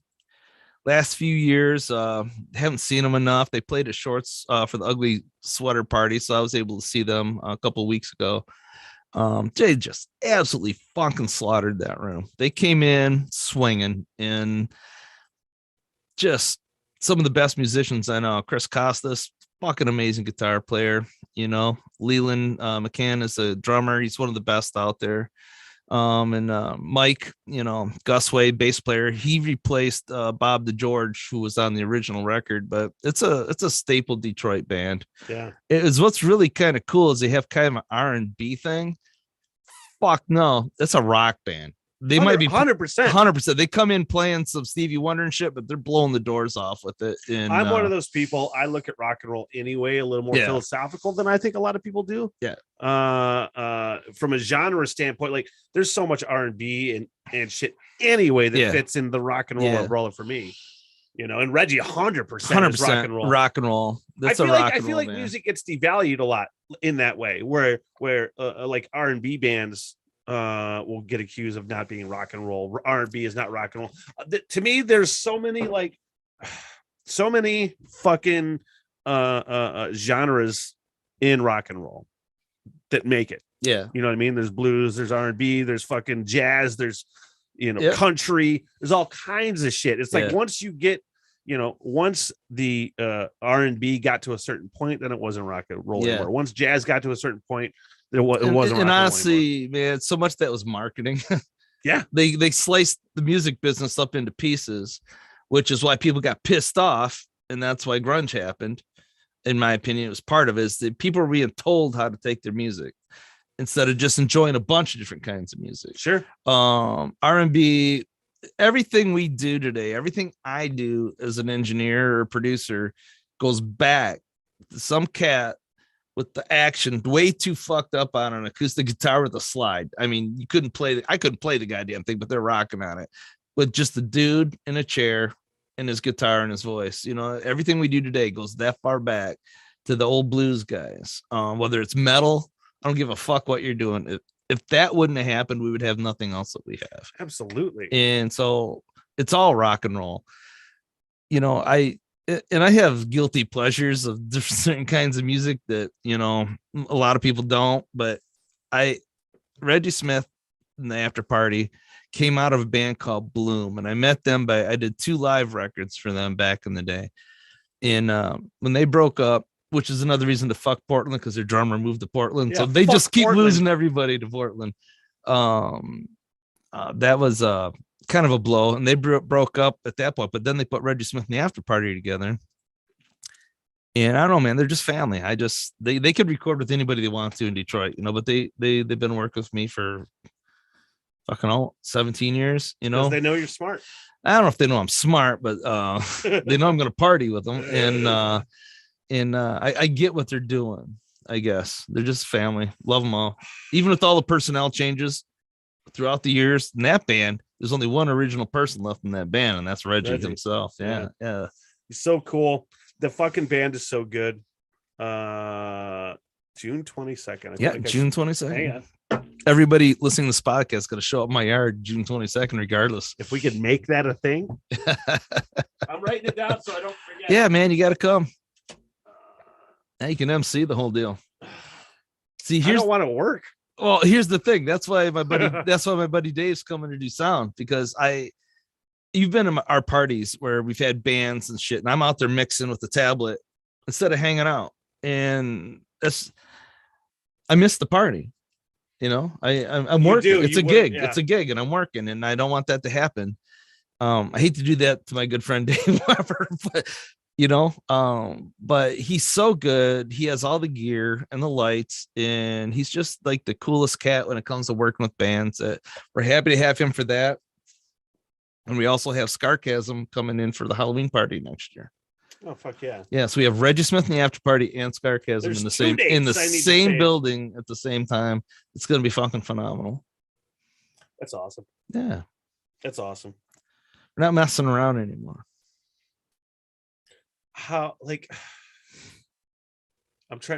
You got to have a lot of bands just waiting for you, just waiting on you, Dave. I have at least 6 projects right now waiting for the studio. Good ones. Yeah. And I've got phone calls I tried calling 2 people driving over here. Returning calls that called me and, you know, we're unavailable. But yeah, it's shit's happening. I'll have all the work we ever want to do. And, you know, we've got I've got an intern that's going to come in that's going to help and learn, and he's going to be part of the building process and wiring process of the new studio. Young guy still in high school in Bel Air, and that'll be cool. How did you find him? Were you looking? He found me. No, he found me. Yeah. His parents are people we know, and he wants to get into the business. I told him all the ugly shit there is about the business, and he still wants to do it. So yeah, we're gonna work him in, and I'll teach him everything I know. Take about 5 minutes. Here's a question, since you're talking about like the younger generation of, you know, producers and engineers. It's like, where do you see the future of music production going? Damn good question. But we talk about the music business and where that's going to go. But as far as the mechanics of making records, and I'm a layman. I don't know fucking shit. It's changed, man. It has. I've heard really good records done on phones. I've heard really good records done on laptops. But I can still tell that's how it was done because I know what to listen for. And what I listen for is real instruments. There's a lot of records out there where nobody played anything. There's a lot of top 40 hits where nobody fucking touched an instrument. Right, but it's like I won't do that. But you could obviously the music that I gravitate towards is music that has guitars and drums and shit. You know what I mean? Could I tell the difference? Yes, especially guitars. Guitars they don't have down yet, software wise. They will probably in the next 5 years, but right now I can tell if keyboard player played the guitar parts. You know, I can hear it. Oh shit. Yeah, but it's not. I mean, it doesn't surprise me. And here's the thing: is if it works, it works, and I got no problem. I mean, Billie Eilish made a monster career out of a laptop. Yeah. But her brother is also one of the best producers and recording engineers around at the time. It's not like it just happened by some kid sitting around. The fucking guy's a monster, smart guy. A lot of the stuff I mix come from people doing it themselves, and it's obvious that wasn't done in a good room, wasn't done by somebody who knew how to put a mic in a certain spot. What's the importance of a producer? Because to me, there has to be like an outside presence telling you what's fucking wrong and what's not. Yeah. Well, in my case, what sounds good. In my case, it's a little different. If I'm hired as a producer, I play a bunch of instruments. Not all the time though. No, but here's the thing: is I know when somebody's good and they aren't. Sure. If they can play shit I can't play, fucking more power to them. Let's do it. Often that's not the case. I work with a lot of people that can't play, and I'm not that good. So I'm okay. I'm self-taught on everything. Sure. I get away with it. There's a decision-making capacity that I have as an independent person that band members can't make because they have to stay in the band. You know what I mean? Sure. There's a bunch of internal, and most of my job is, and this will hit home because we know of a situation, is to get a band to not fucking break up in front of me in the studio. That has happened probably 20 times in my career. In my 30 some years of doing this, honestly, at least 20 times bands have broken up before the record gets done. Until I met you and started like talking to you and get to know like stories and things. I was like, oh, that's just fucking bullshit Spinal Tap shit. You know what I mean? No, 100%. Spinal Tap's funny because it's fucking true. Yeah. And drummers come and go. It's so fucking funny. That's amazing. It is. And today you can replace a drummer. I mean, if the drummer quits a band, I can still make a record. I got good drummers around here that we can call. Or they don't have the budget, I can fucking fake it. I really can. A lot of what you hear is not real drums anymore. But we're trying to not do that with the new place. We're trying to make this fucking real what we're doing, It's the what trends in music do you hate?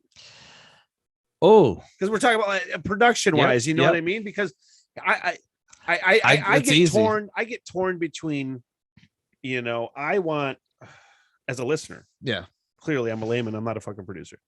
I want to hear good songs with not necessarily great production. Right. I want to hear good dynamics. I want to hear nuance. I want to hear fucking good. What do you think is the most important part of making a good album? Songwriting. It's the songs. You 100% right. Everybody says that. Songs. Everybody knows what makes a great record. It's the fucking songs. It doesn't matter who sings it. Doesn't matter who plays on it. Doesn't matter what the fuck I do with how loud the kick drum is, which I push that too loud because I fucking love kick drums. Get that shit in your face, you know? But joking aside, if you don't have a song, you don't got shit. A lot of these local bands around here have exceptional songs. And just fucking brilliant songs. Brothers Crunch did a record with them. Their songs are fun. They're funny. They're awesome. I love them. And those motherfuckers can play. Yeah. Everybody in that band can goddamn call play. With his goddamn shotgun bass or whatever the other fucking calls inventing shit. It is fucking room back there. He really is like a bass mad scientist. And he's a fantastic bass player. Yeah. I mean, any kind of bass, he can play it. And Earl, I don't know if there is such a thing as underrated, but in this area, he's one of the more underrated guitar players because that motherfucker is one of the best guitar players I know. When it comes to leads, he's so creative. And he came in to track the solos, for the record we did. And it's like, he's just kind of all of a sudden, boom, no editing. Just he'll get it where he wants it and play the shit out of it. And just amazing. And Darren, Darren's Darren. Yeah. He's an interesting cat. He's an exceptionally good drummer. Yeah. And he sings, I don't know, he channels some alien or something sometimes. I swear to God, when he's like singing. Every piece of that band really it's a 3-piece, but it sounds well. like a fucking 5-piece band. And I played keys on their record, but they have a keyboard player now. I did the keyboard work on that record, and I don't know. Just good fucking band. I really enjoyed making that record, and I enjoy hearing them live. They're always fun. So local bands, that's one of them. They play Union Street. I think they've played a few times recently. Looking forward to working with them. No, they're good. I in the position now where I'm booking bands. So I'm trying to get like more knowledgeable. Yeah. of like who local bands that I wasn't that knowledgeable before, even though I was. My knowledge of bands for the most part was like hard rock metal. Yeah.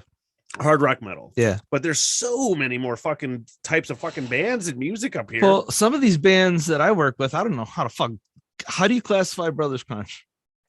Just funk rock, man. Well, just they have like a hillbilly blues tune Sure. next to a fucking metal song. Yeah. I mean, next to, I don't know what the fuck it is, Yeah. and we put it all on one record, and then you try to sequence the record with song order. It's like, fuck, you tell me. I can't do it. That's when you just fucking roll dice. Yeah. Well, it has changed. People don't listen to whole records at a time anymore, so it's less important in my mind than it used to be. People are buying singles. They're Spotifying single songs.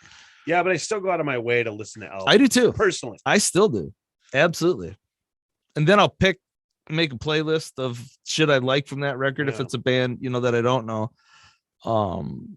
But no, they're good. Actually, honestly, man, I'm hoping and looking forward, if it all works out, to do the next Galactic Sherpas record. That's really, I got noticed by doing Galactic Sherpa records and Becoming Human records. That's how other producers and rock stars and shit, got a hold of me. Who was listening to those two projects mostly. It's time for number 7, Galactic Sherpas. I hope they have me do it. They've been waiting and they took some time off, I guess, but I would love to do another Sherpas record. They're just an amazing fun. It's fun because there's 9 people, used to be anyways, full horn section. Just that's fun shit, When I was doing the corner bar and you were helping me, when I say helping, you were doing all the work. You're producing the shows. Nobody needs to know that. Live radio, bands with local bands in the studio. Yeah. We were talking about doing Galactic Sherpas out in the parking lot. But we would have to because the studio was too fucking small. Too small for how many members? 9? 9 at the time we did the last record. I think there was 8 or 9. Yeah. That's one of the regrets I have. One of the few regrets I have is that we never got the Galactic Sherpas hit. Well, it's not too late. We can squeeze them in here. I don't think they're gonna fit in here. No, probably not. But I'd love to be creative. I'm all about being creative. Yeah, it's a space funk, trippy music, and it was just a lot of fun to work on. I don't get to work with horns that often, and the horn players they had were just fantastic. It's gotta be a fun change, It is, and I get in mixing's fun because I can pan shit out weird, and I track everything 2 or 3 times. So I make, like I said, Galactic Sherpa mixes. It's easily 120 tracks. Every song, fucking song, every song. So many. Because of percussion, well, I'll have 15 tracks of percussion. Just hand percussion. And you get the horns in there, and vocals are probably 7 tracks. It's fun. I have listened to that band before, and I've never got to see them live. Man, are they still out doing shit? They're out doing maybe not playing a few things. A few things they're out doing once in a while. I got to get a hold of Josh Hall, my good friend in that band. He, and P Fatty. I mean, they're the 2 major songwriters, and the personnel has come and gone over the years. Eric Van Horn was in the band the last time we did a record, and he's doing something else now that I'm also working on. So, big family. Dude, since you brought up Becoming a Human, I want to talk about Frankie. Yeah, let's make fun of Frankie. We can make fun of Frankie, but I wanted to give him kudos because I love Frankie. He's a great dude. Yeah. I haven't seen him in forever. He's family. He's Becoming Human's not active right now. I think he does. He's working with a band out of the Detroit area and Grand Rapids area, and I tried to work with them. They're just in a different headspace than I am right now. Frankie and I are still good buddies, but he is doing something right now. He started driving truck. And he's doing videos. I actually thought about that when I was getting close to the end of my radio career. I was like, what the fuck am I going to do? And I actually thought about that as a serious, but I smoked too much weed. You know what I mean? I'm pretty sure you got to fucking get piss tested. You got to get pissed. How about piss tested and fairly regularly? And Frankie was never way out there on that shit. No, he's crazy enough without it. But he is doing. I saw a first episode of that. He started like podcasting, his It's a great idea. trek around the fucking world. No, of I the saw earth. it. It's beautiful. It's really It's beautiful. fucking good, Yeah. man. If anybody is I'm on his page right now trying to find out the name of it. Frankie, if you're watching this, you're one of the smartest fucking guys I know. So He is so fucking smart. he can take anything he's doing and make it worth watching or listening to for sure. He's He's an artist. He's an artist. I don't know what other outlets this is available on, or if it's just his personal Facebook page, but look up Frank Schweitzer with a Z. And then the podcast is Full Metal Trucker. Yeah. And what a great name. he only did one, and it was fucking really good, man. Really fucking good. I'm sure he's just getting rolling. I gotta visit Frankie, man. It was a good depiction of how fucking burnt you get driving across the country. It doesn't matter what that cat does, he'll make it interesting.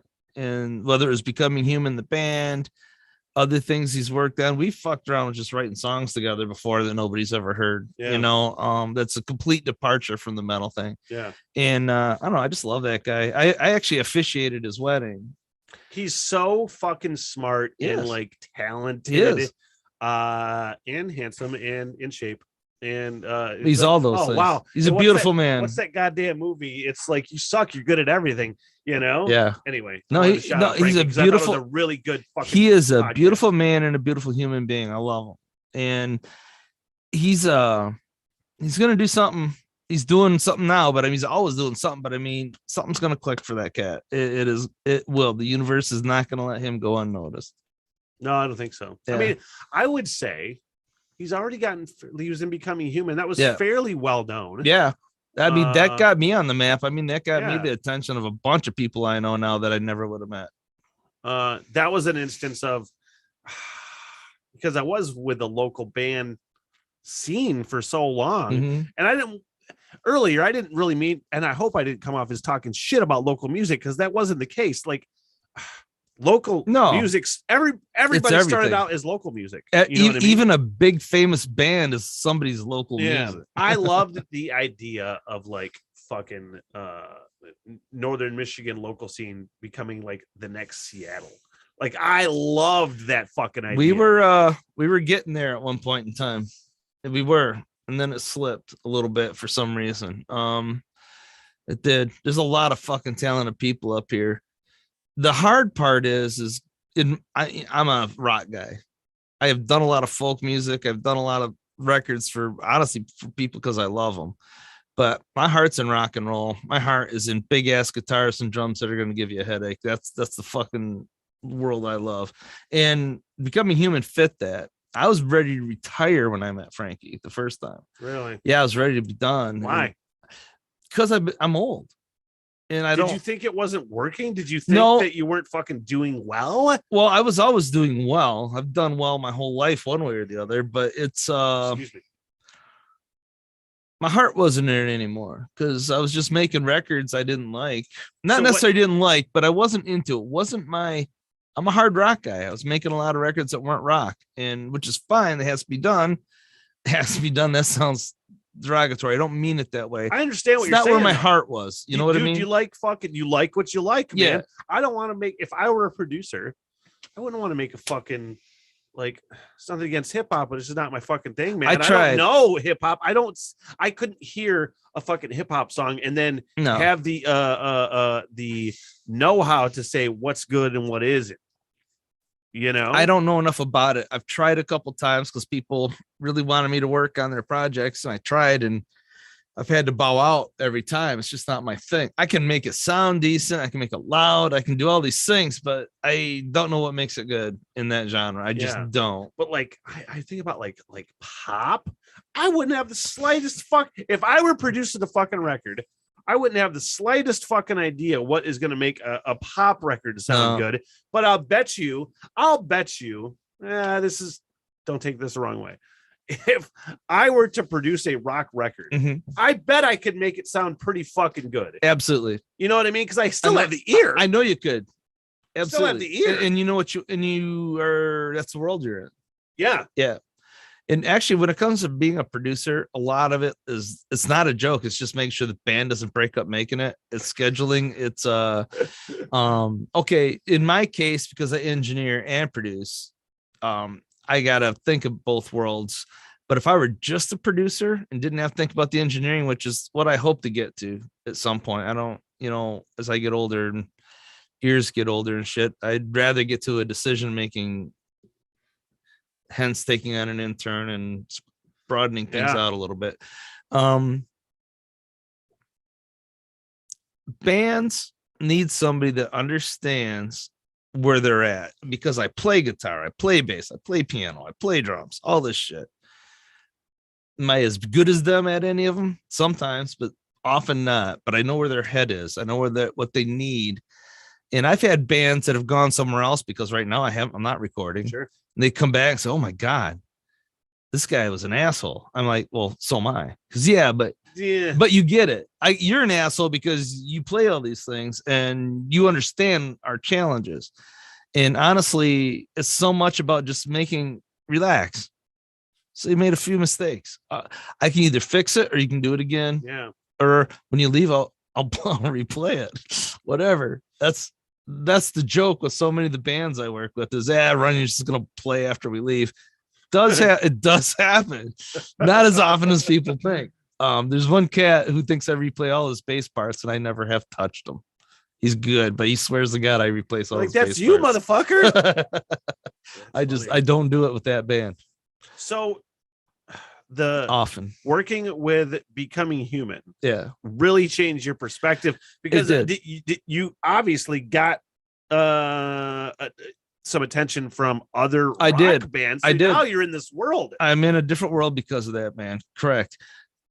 That band was cool because it was a band, at least it unraveled, but at the time they were all on the same fucking page. And they're really good. They're fucking tight, young, good looking. I mean, they had everything that a record label or concert promoters, fucking artwork's awesome. And songs. And the songs are great. Yeah. Joey Joel's guitar player in that band, he could come up with licks that I couldn't fucking play. All right. It's like, okay, I'm a decent guitar player. What the fuck did he just do? He just had a skill. They're riff-oriented tunes that they did with them, and he was really good at that. Frankie has, as a songwriter, a really good sense of like fucking like classic rock, mixing it with metal, doing like melody as well. Well, here's the thing: is he came in as a shouter. Yeah, I said, "Frankie, you can sing." He goes, "What? No, what?" Basically, exactly what he says. No, man, you can actually sing. Let's mix this up and sing. And it became the word, not, and then I go back to Seven Sorrows. I think was a band before this that he was in. Another great fucking band that he was in. Seven Sorrows was really fucking really good, right? And he sang in that band. Yeah, it was a completely different kind of thing. I've still remained friends with a couple guys in that band. Oh yeah, Frankie, and then I think was it Bird? Yeah, was it Birdman? Oh no, Birdman. Gerald Birdman Steinberg, I want to say is the last name. I could be wrong, but he was in Crooked Chord. Is that right?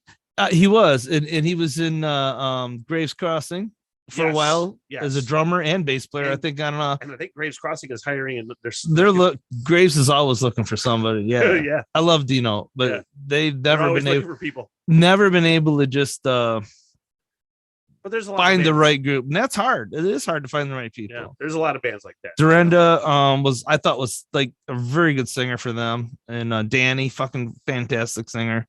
It's just for some reason the rubber on the road hasn't happened yet for them. I'm hoping it does. Well, they're good dudes. Yeah, because Dino was a big promoter. He put a lot of bands and a lot of shows together. He's a good businessman and good friend. He's a good dude. Just it's hard. You have all these pieces and they all have to fit, and it's not that easy when everybody has day gigs and families and all these other things going on. It's a challenge. I think about like the word chemistry a lot. Yeah, with like bands, it's so fucking hard to like. It's not the same as like this podcast or doing a radio show with a host, a co-host or something like that. But you got to have the people that you're working with on the exact same page creatively, yeah, and discipline wise and all that shit. And it's really hard to It get is hard. everybody on the same page. It is hard. I've played with the same band for well over 30 years, bass player Ground Zero, but we've had 5 drummers. The 3 of us have always held together, but Dave Hill, one of the best vocalists I've ever worked with. He's one of the best fucking singers on the planet, let alone being Northern Michigan guy. Mike Dormeyer, he does a lot of session work for him. He's one of the best guitar players around. Jeff Rose is our current drummer. We don't play very much anymore, obviously, but maybe we'll play. See if I can talk these guys into playing our opening party. We'll see what happens. Yeah, That'd why be not? good. Are you leaving anytime soon? That depends on when you're going to kick my ass out of here. I'm looking at this clock and I'm like, we've been going for a solid 90 minutes right about Bullshit. now. I drink way more than this. I in don't 90 need to minutes leave normally. anytime soon. Do All you right. need to leave No, anytime we're soon? good to go. Yeah. All right. Nobody's going anywhere. I'll spend the fucking night. Nobody's going anywhere. I'll sleep with Levi. He would appreciate that. Again. Honey would hate you. Yeah, right. Honey would hate I'll you. fucking tear my arm off. Dave, it's been super fucking fun having you on this podcast. We're not. I always love coming over and hanging out. We never have a plan. We just turn on the fucking mics and start bullshitting, like, which is what we do whenever we see each other, just bullshit. It's not much different. We also need to get Monique on. We got to One get of these Hurricane Monique, the monster Monique, in here. Who is one of my, you are one of my favorite humans. Monique is also one of my favorite she's humans. amazing. So you guys are like a super duo. We're a team. I honestly could not do anything I'm doing without her. I would not be able to do anything I do without her. That is a goddamn fact. And you know it. Yeah. You know that because you're close to us, your family, you know that. It's true. And she has a skill set that musicians and producers don't have, which is running a business, paying bills, getting paid, and making sure that I don't fuck up, because I can get so far into my head that I invent shit and I think it's good. And she listens to all my mixes in the car, because I listen in the car, and she'll go, it's the best place I've heard this, the best place to listen to mixes. I don't care how much money you spend on monitors in your environment. If it doesn't sound good in your car, you fucked it up. Honest to God. Yeah. Most people, that's where you're gonna listen. That's where people listen to music. And earbuds. I make sure my mixes work in earbuds. And mastering wise, you got your levels for streaming are different than your levels for a CD. So there's so much fucking math in it now that I don't listen. It was a great, at least to me, a great little piece of advice from Del Reynolds, who was the owner of the radio stations for a while before he sold it to Black Diamond. Yep. Stayed on as the engineer. He's fucking brilliant. Yeah. That guy built a fucking radio station when he was 12. Yeah. But he was like, don't wear headphones when you edit. At least editing for like radio production. I agree 100%. You know what I mean? I agree 100%. Listen, you got to listen to it the way you're going to hear it. You're not going to hear it necessarily with headphones on. There's several reasons for that. I never edit with headphones. I did forever. And then when whatever the fuck I was editing came across very convoluted. Yes. I'm like, I could hear it perfectly in my headphones. He's like, you don't edit like that. Well, and it was one of the best fucking pieces of advice. Here's the thing is there's a phase, because your direct input left and right, there's a phase issue that occurs when you do that. The vocal level will never be right in headphones. Yeah. You got to get them right in the air. But when you get them right in the air, they will also be right in the headphones. Sure. Because of environment, I've edited and mixed in headphones. Now, if I'm having a problem with noise, I'll put headphones on. Oh, where's this fucking noise? Oh, it's that Mesa Boogie sitting there going when they're not playing it. Oh, let's get rid of that. And I have 2 of them, so I know that sound quite well. And that's part of rock and roll, is that kind of noise. But I try to get it out of the record, and a lot of people don't. And I hear that's the difference between somebody doing a fucking laptop recording. I cut and edit and crossfade. When the band comes in and they're stepping on their pedals, clean to dirty, clean and dirty, it's one of the hardest things. Is we're not going to do that. You're going to play all your clean parts, and you're going to let that last note ring.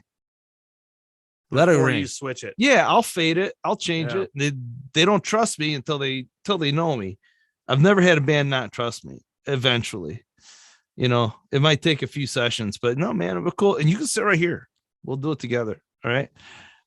you can't have abrupt changes in a record like you do live. Like click, now they're dirty, and the level's different because they didn't set their balance right, and the sound guys, sleeping or something.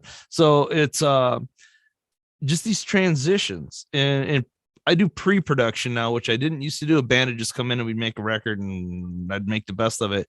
I'll spend a month click tracking, scratch tracks, so we can make a plan. So when they come back in to do their real parts, we've already discussed, man, you gotta let this note ring. Just let it ring. I'll fade it out. Ring. Yeah, let it ring. Well, I'll if it needs to go away quick, I will. Or you might have to play a different last note because the chord you play next is different. So there's some adjustments that have to be done. Or I'll just take Melodyne and change it after they're gone if I have to. But most guitarists that I work with around here are very good at adapting to that. They just never knew they had to do that when they came in. So I should probably write a book or a pamphlet or something about before you come in. It's a different world recording than playing live on stage. That's what I was about to say. It's completely different. And there are some fantastic live musicians. I don't ever want to have them in the studio. They are. Is that because of like a tendency to improv and jam? Is well, that's those types of musicians? I don't have a problem with that. That's all. That often turns out to be awesome, but it's they don't want to consider it two different worlds than it is. I don't care what they think. It is too fucking different.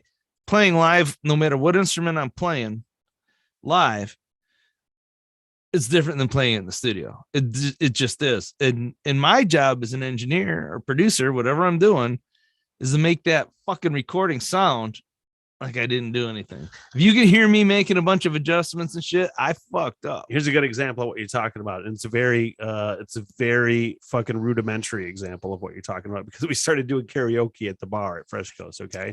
Oh, Jesus. Craig, who was in UKR. Love Craig. Good dude. Yep. Our head brewery. I mixed the record he did when he was like 17 years old at Rolling Thunder. But he was like, doing karaoke is so much harder than playing in a band. Yeah. Because you have to be on that studio timing, essentially.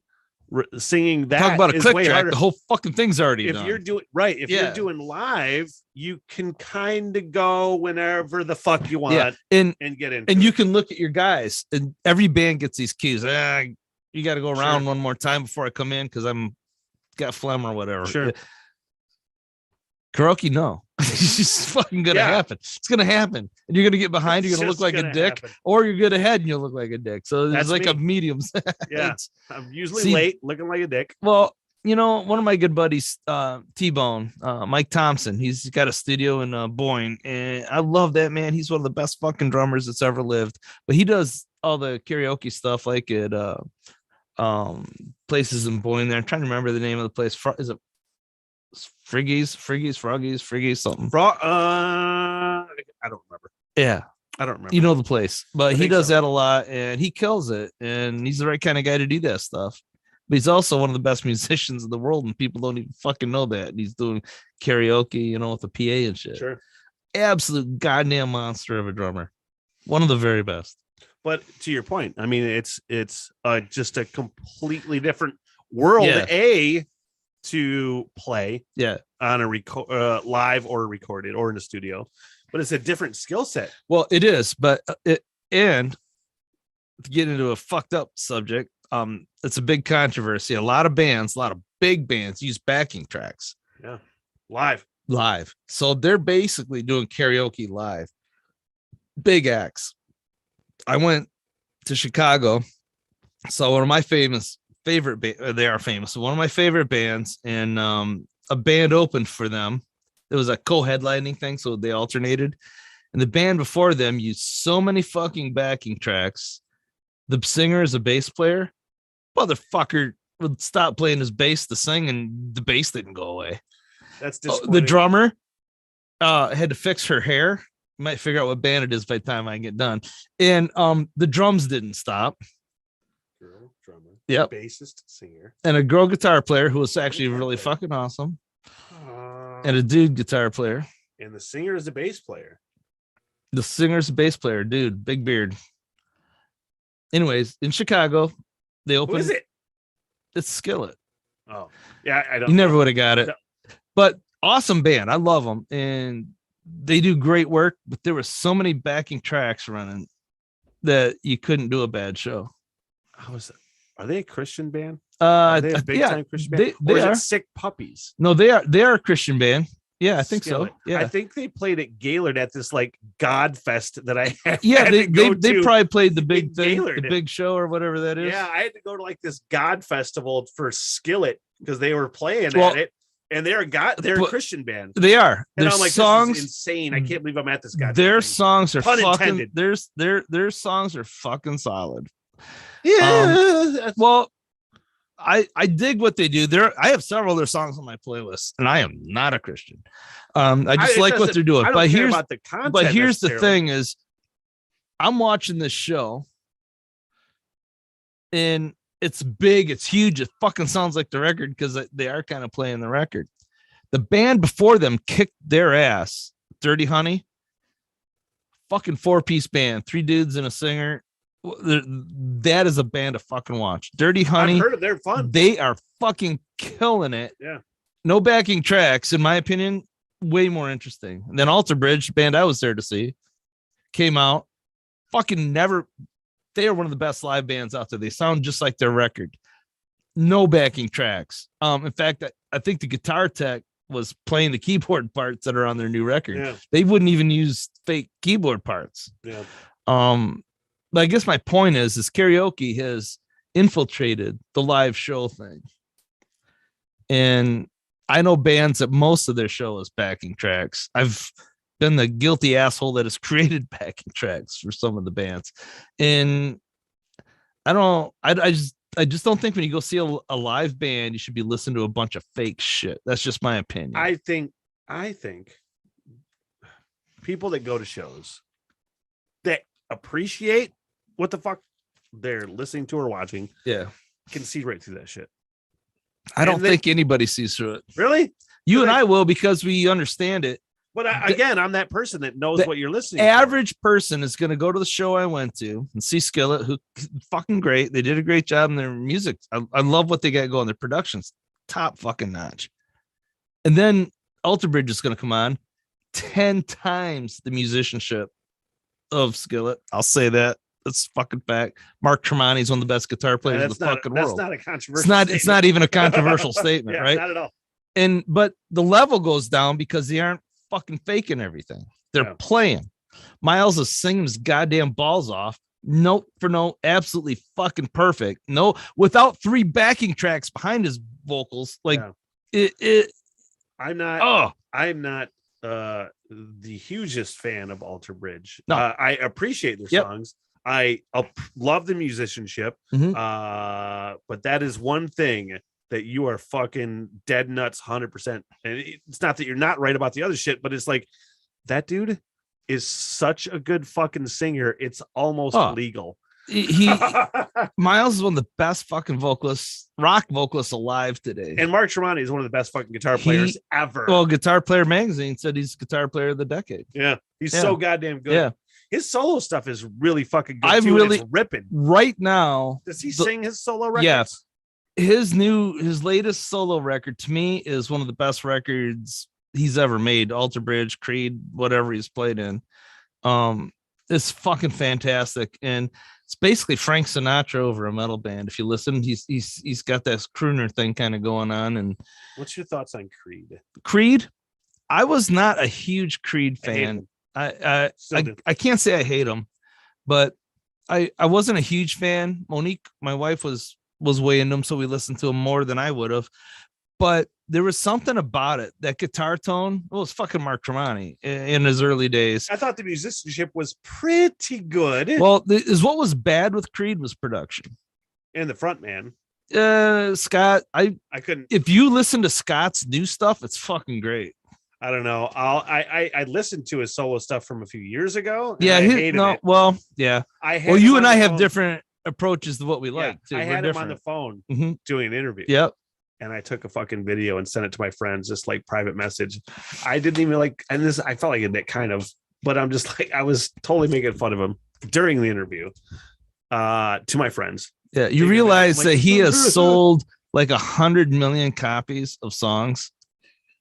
and has copyrights to some of the most listened to music on the planet. I mean, you know, You didn't like Wolfie either, and I fucking love that record. That's my favorite new record. but my thoughts on Wolfie's record are 100% different. First of all, my Creed history is as follows. Yeah. I loved the songs on the first record when I first heard them on the radio. Well, the first I bought- record was their best record. I got the CD, My Own Prison. Yeah. and I listened Yep. to it, and I'm like, this is fucking terrible, and I threw it out the window of the car in Louisiana. That being said, Yeah. Wolfie's record, I don't think it's terrible necessarily. I'll mention that to his producer. No. I appreciated what he did. I love the fact that he did it all himself. I love He songs played were- everything himself. The songs were, to me, pretty good. Yeah. They were pretty good songs. I didn't think there were a lot of like musical parts that were very interesting. I thought the rhythm section fucking popped, and that was the driving force behind that fucking That's record. his favorite instrument is drums. You know, I thought the songs were pretty elementary otherwise.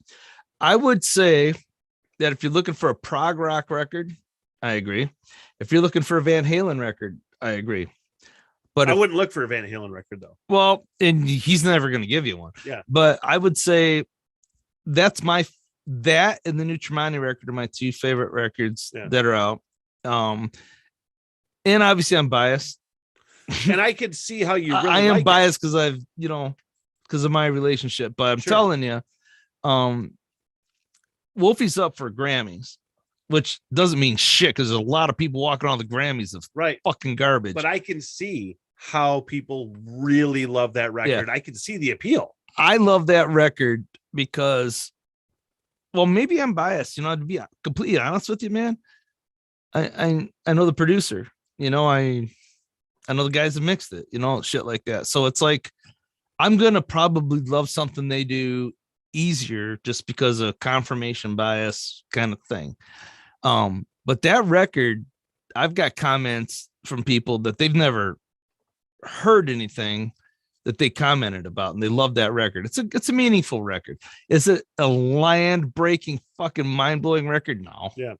But the cat wrote a bunch of songs and he did them all by himself. And he recorded them at 5150, his dad's studio. There's a fucking legacy there. That's what I appreciate. Because again, I loved the idea. First of all, I love the idea of just doing the shit. Yeah. You know what I mean? You have it in your head. You got to get it out, playing all the fucking instruments. He's an adept musician. He's a fantastic musician. Great musician. Yep. A really fucking good bass player. God, when I say the rhythm section drove that record, it impressive. It does. Like it was I agree in with a you. pocket. I agree with you. It was thunderous. It I was agree. fucking awesome. I agree with you. Like there's a lot of things I like about it. I think he's a really good singer. Yeah, I mean, it didn't strike me. You know what I mean? It didn't strike me. Well, it didn't turn me off. Yeah. It didn't make me not like it. Like he's not a Brent Smith. His vocals, he's not a Miles Kennedy, but he's a goddamn good fucking rock singer. Who's Brent Smith? Is that the Shinedown guy? Sorry. He's one of the best singers in history ever. I can't fucking stand him. Are you serious? Not one fucking single bit. Oh my god, I'm never doing another podcast with you. You're a liar. He's one of the best rock singers in history. I disagree. How could you say that? Just like this. You can say that because you're not a singer or a musician. That's why you can say that. I think he's a talented singer. I think he's one of the fucking best rock singers in history. I disagree with that. I think people that would disagree with that are way fewer than what would agree with me in the business. I think that sometimes is subjective, like humor. Well, everything is.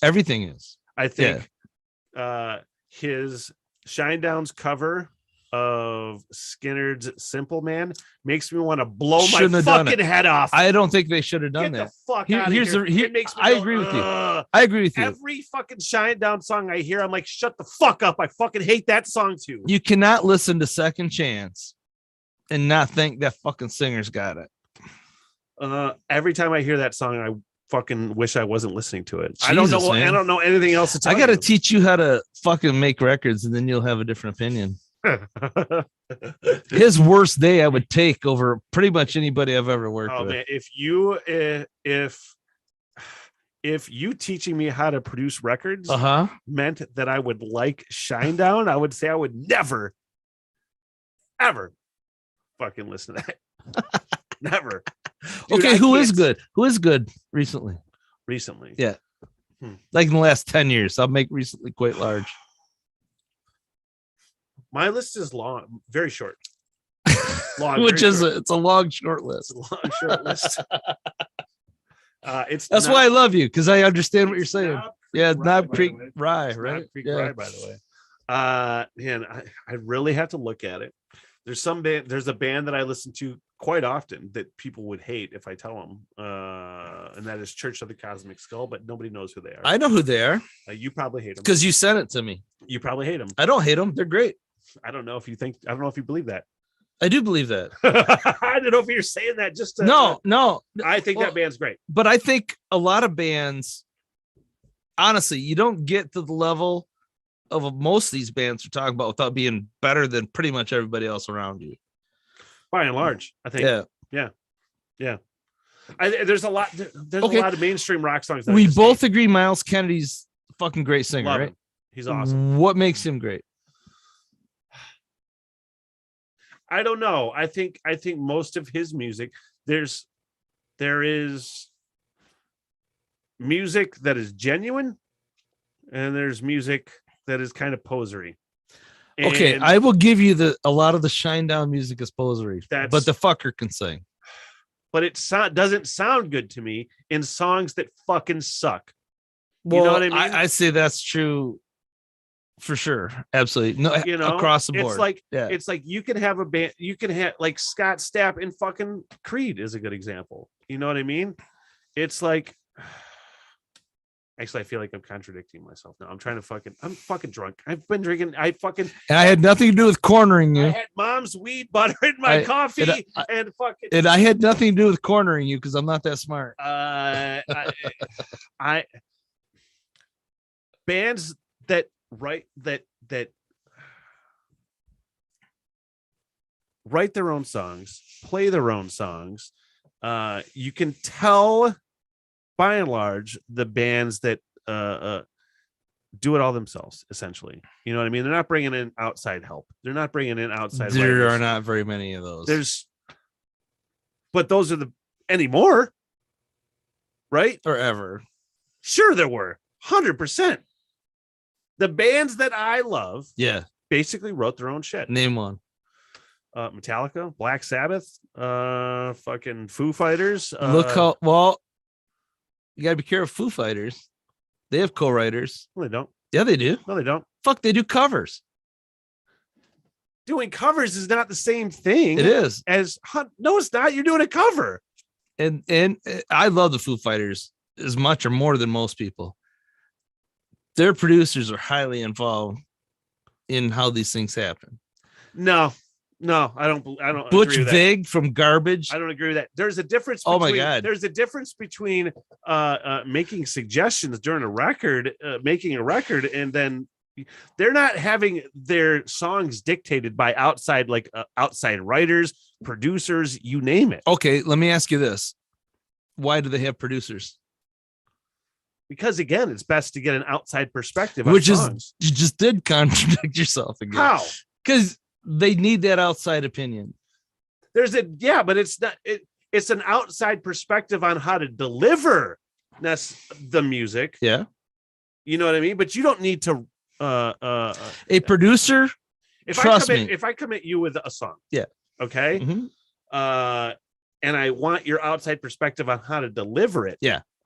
Maybe how to deliver it vocal wise, or maybe Yeah. change a little guitar part here or there. Yeah. Those are negligible changes. I agree. Those are changes in nuance rather agree. than change. It's the same I agree. to me is that when songwriters don't give credit to the guitar soloist in songwriting, I agree. you know what I mean? I agree. Because they're contributing something to They it, are. but they still don't get songwriting. And it's a credit. landmark part of that song that makes that song what it is. Right, but they don't get credits. They don't get credit for writing. Kirk No. Hammett's a good example of that. He Yeah. doesn't get credit Oh, on a lot of fuck. Metallica songs. Would you want to listen to Metallica without him? No, Not at all. but he doesn't get writing It'd credits. be garbage without him. Sure, but that's a good example of that. and it would be garbage without the producers they've actually some of it is garbage because a couple of the producers they've had. Sure. Yeah. But if you're again Good producers that made a bad product with them in particular. absolutely. Yeah. Yeah. Saint Anger. Yeah, right. Yeah. But here's the thing. You mentioned Saint Anger because that's the obvious choice. I like that record. There's parts of it. What's funny is it. I just don't like the snare. The snare makes me want to shoot myself in the balls. When it's fun. What's But funny, other than that, when it came out in 2003, Levi reminds me. God, of this was all it the that time. long ago? Yeah, Levi reminds me of this all the time because he likes to rub it in my face. I'm not going to survive this. I used to be when it came out. I was like, it's one of the best Metallica fucking records in forever. Well, it's because you're waiting for it, and here it is. Yeah, and I was a prisoner of the moment. Yeah, but now I can hear it back and just be like, God, it's fucking pretty terrible. It's pretty bad. There's some really fucking good parts in it. The engineering is bad. Engineering's bad. The drums sound like fucking shit. Well, the song Metallica drums never sound good. Yeah, they do. No, they don't. What do you mean? No, they don't. Not compared to other bands. They do not. Okay. This is where we disagree on a lot of things, and it could be a philosophical. Who records drums for a living? You do. I do. Dave. You do, Dave. Yeah. This is where we. I have never heard of Metallica ever anything and thought, oh my God, I got to figure out how they did those drums. Yeah. Well, again, we listen to things differently because when I hear those songs, I'm like, wow, this song sounds pretty fucking good. They do fit in and I'll give you that. The mixes are good. Everything works. But when I hear Lars Ulrich, and I know I'm dancing on your religion a little, no, but that's not okay. at all. But when I hear it's your Jesus, there is a difference between a good drummer who's produced well and it's the best way I want to put this. Lars Ulrich can fucking drum. Absolutely. Okay. Absolutely. When I hear he provides a lot of nuance that he doesn't get fucking credit for. First of all, I would agree with that. He arranges most of those fucking songs, so he doesn't get enough credit for that. And he was smart enough to be pissed at Napster. He is he was raised essentially as a jazz drummer. His grandfather was Dexter Gordon, who was a fucking jazz great. Fucking monster. So you hear him do all sorts of like little nuances throughout a song that don't necessarily get the credit that they fucking I would deserve. agree with that too. Those fucking records, at least the first 5, go up through fucking Black Album or even fucking Load and Reload too. Those are produced very fucking well. They are. Those are so goddamn crisp and fucking timeless. I would say the farther back you go to a point, the better the drum sound. To a point. You can go too far back, but yeah. I think he probably has too much of a tendency to do certain things. And I could see some of the negative things that are said about him. I'm like, yeah, maybe I could see that. Well, and that's just subjective. He's a fucking rock star. So who's going to argue with him? I wouldn't. Yeah. I would be fucking happy to hang out and party with him. Why would you say? But I don't understand what you. Here's what I'm saying: if if you listen to a lot of other rock bands from the genre, and even today, the drums are recorded and produced better. And I don't know. I think those fucking first 5 to 6 Metallica records, which is what we agree on, is you got to go back, but not too far back. There's a range where they were fucking perfect. Right, but again, listen to the snare drum. I'm saying it. Are you fucking kidding me? Oh, no, it's terrible. We talked about that. Yeah, but here's the thing: is why did he let that happen? Reasons, because he thought it sounded good. It's because they hired a producer that had final say. That's how that happened. He thought it sounded good. He liked how it sounded. I don't think he did. No, he did. I heard it on an interview. He said he liked how it sounded. He's lying. No drummer would think that sounded good. He thought it sounded good. He liked how different it sounded. Well, yeah, different. Which, I could see you doing that for one song. If you decided to fuck shit up, we're gonna do it. I agree. Make it sound like that. For one that song. could be the right snare for a certain song. Yes, whole record. We can fight about this. Well, we could, and that's why we're here. But I have never used the same snare for a whole record for anybody I've ever worked with. It's song oriented. You do the snare is right for this song. We swap out snare drums. Really?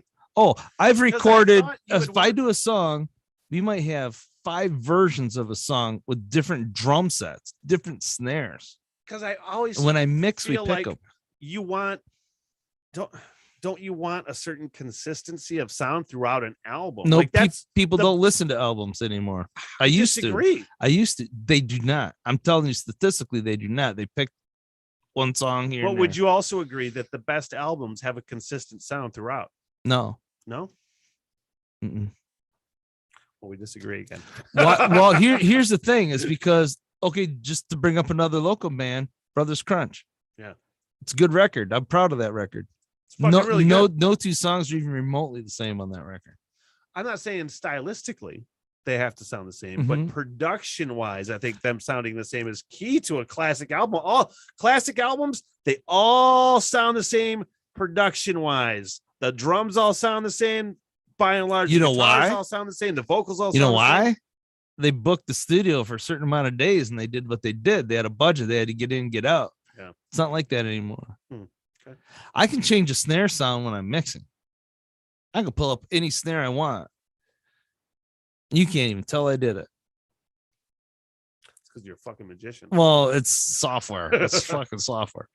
And it's not that hard to do. Now, it's hard to do to make it sound like you didn't do that. That's true. It'll sound like you're fucking with shit because the overheads still pick up the original snare. So it's very important to pick the right fucking drums when you're tracking. And a lot of recordings I do are the kit I have at the studio. Yeah. Thanks to Gary Bowling. He let us have that drum set. And that drum set, he is a fucking monster of a tuner. The tune, I'm not smart enough to tune a drum set. So we got Gary who can do that for me.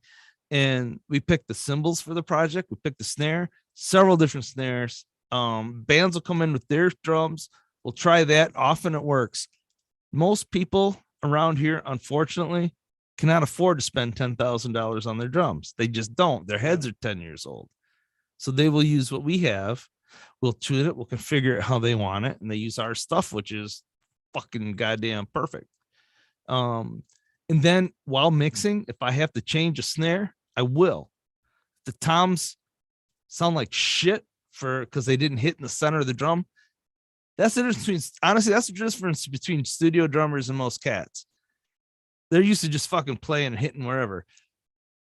Like Will Harris in the pocket. That motherfucker will hit a tom dead center. You look at his kit, any scars on his skins are fucking dead center. You see the skins of a lot of drummers around here, there's fucking dings and dents and shit all over the goddamn thing. A tom does not sound right. Balls to the wall, fucking in the center. Boom, you hit anywhere around there, you're going to get overtones, you're going to get fucking shit. You're going to hear more of the shell than the head. I'm getting too technical probably, but No. for the average person listening, but this is how hard it is to be a really good studio musician. Sure. You got to hit the drums in this fucking center where the mics are pointed and where the resonance is calculated. And we do calculate that, top head, bottom head, all of that Per performance, right? I would per song. essentially. Yeah. Cause each song's different. And if the song's in a different key, we're going to tune that fucking kit different. Yeah.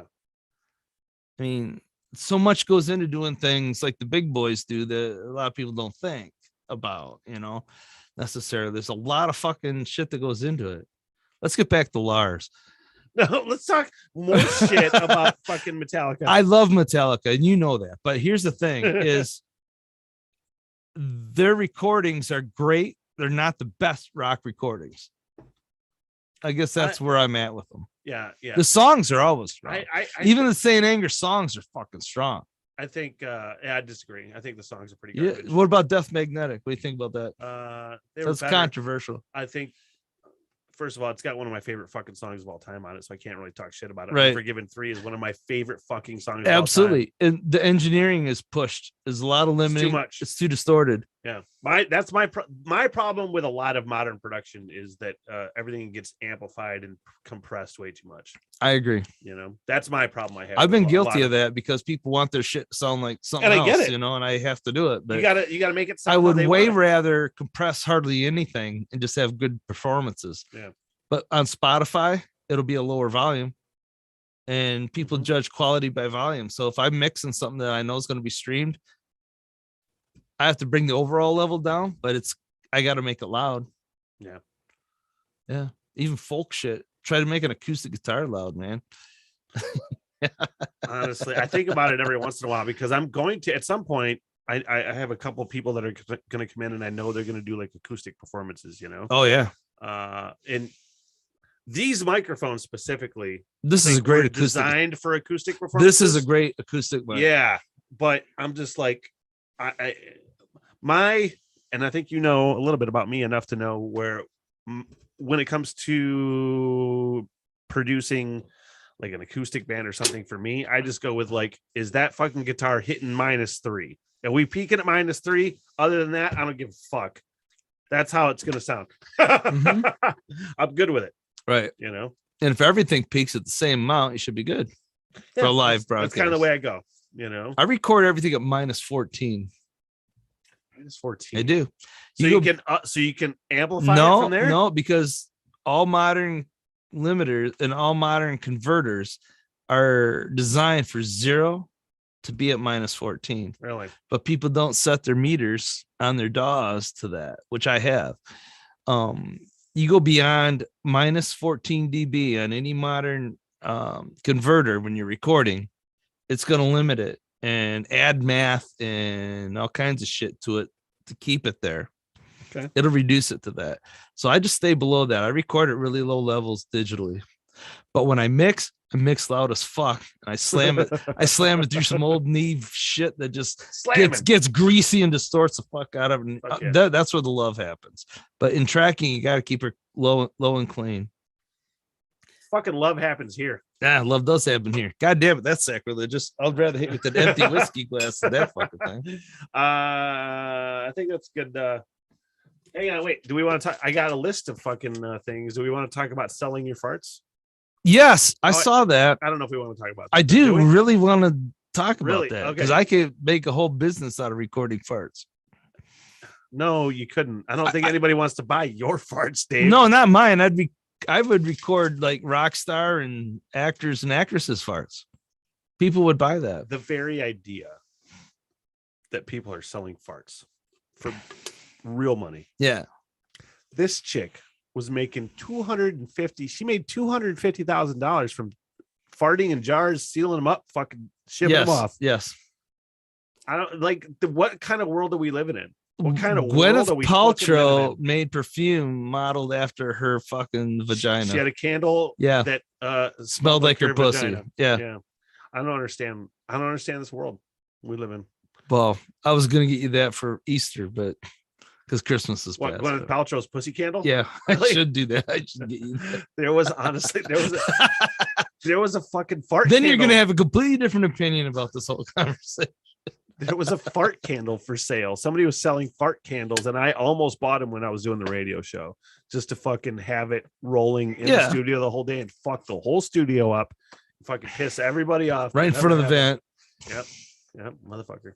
God damn, what's this world coming to? You can sell farts. You know why half the people don't want to go back to work is because they got their OnlyFans shit going on, right? Any reasonably looking woman is fucking killing it on there. If you had an OnlyFans page, what would you be selling, Dave? Farts. That's all I got. Nobody's gonna be interested in anything I have. That's for fucking sure. Except maybe you. I think I don't want anything. You'd else. Subscribe.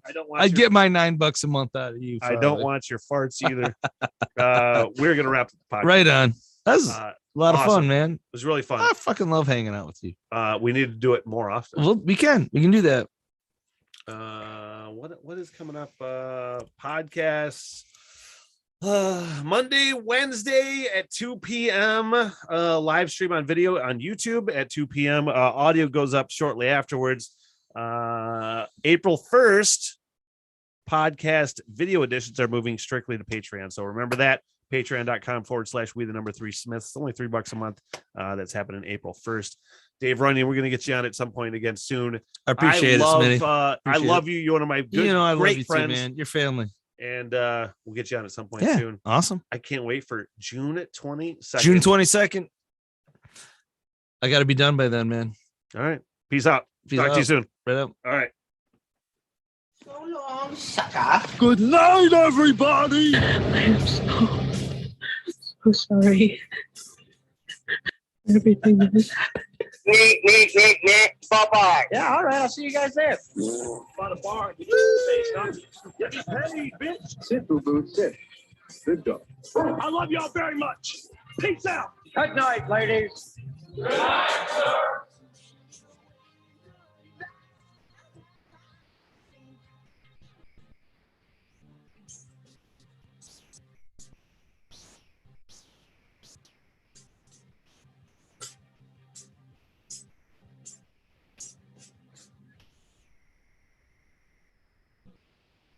Awkward.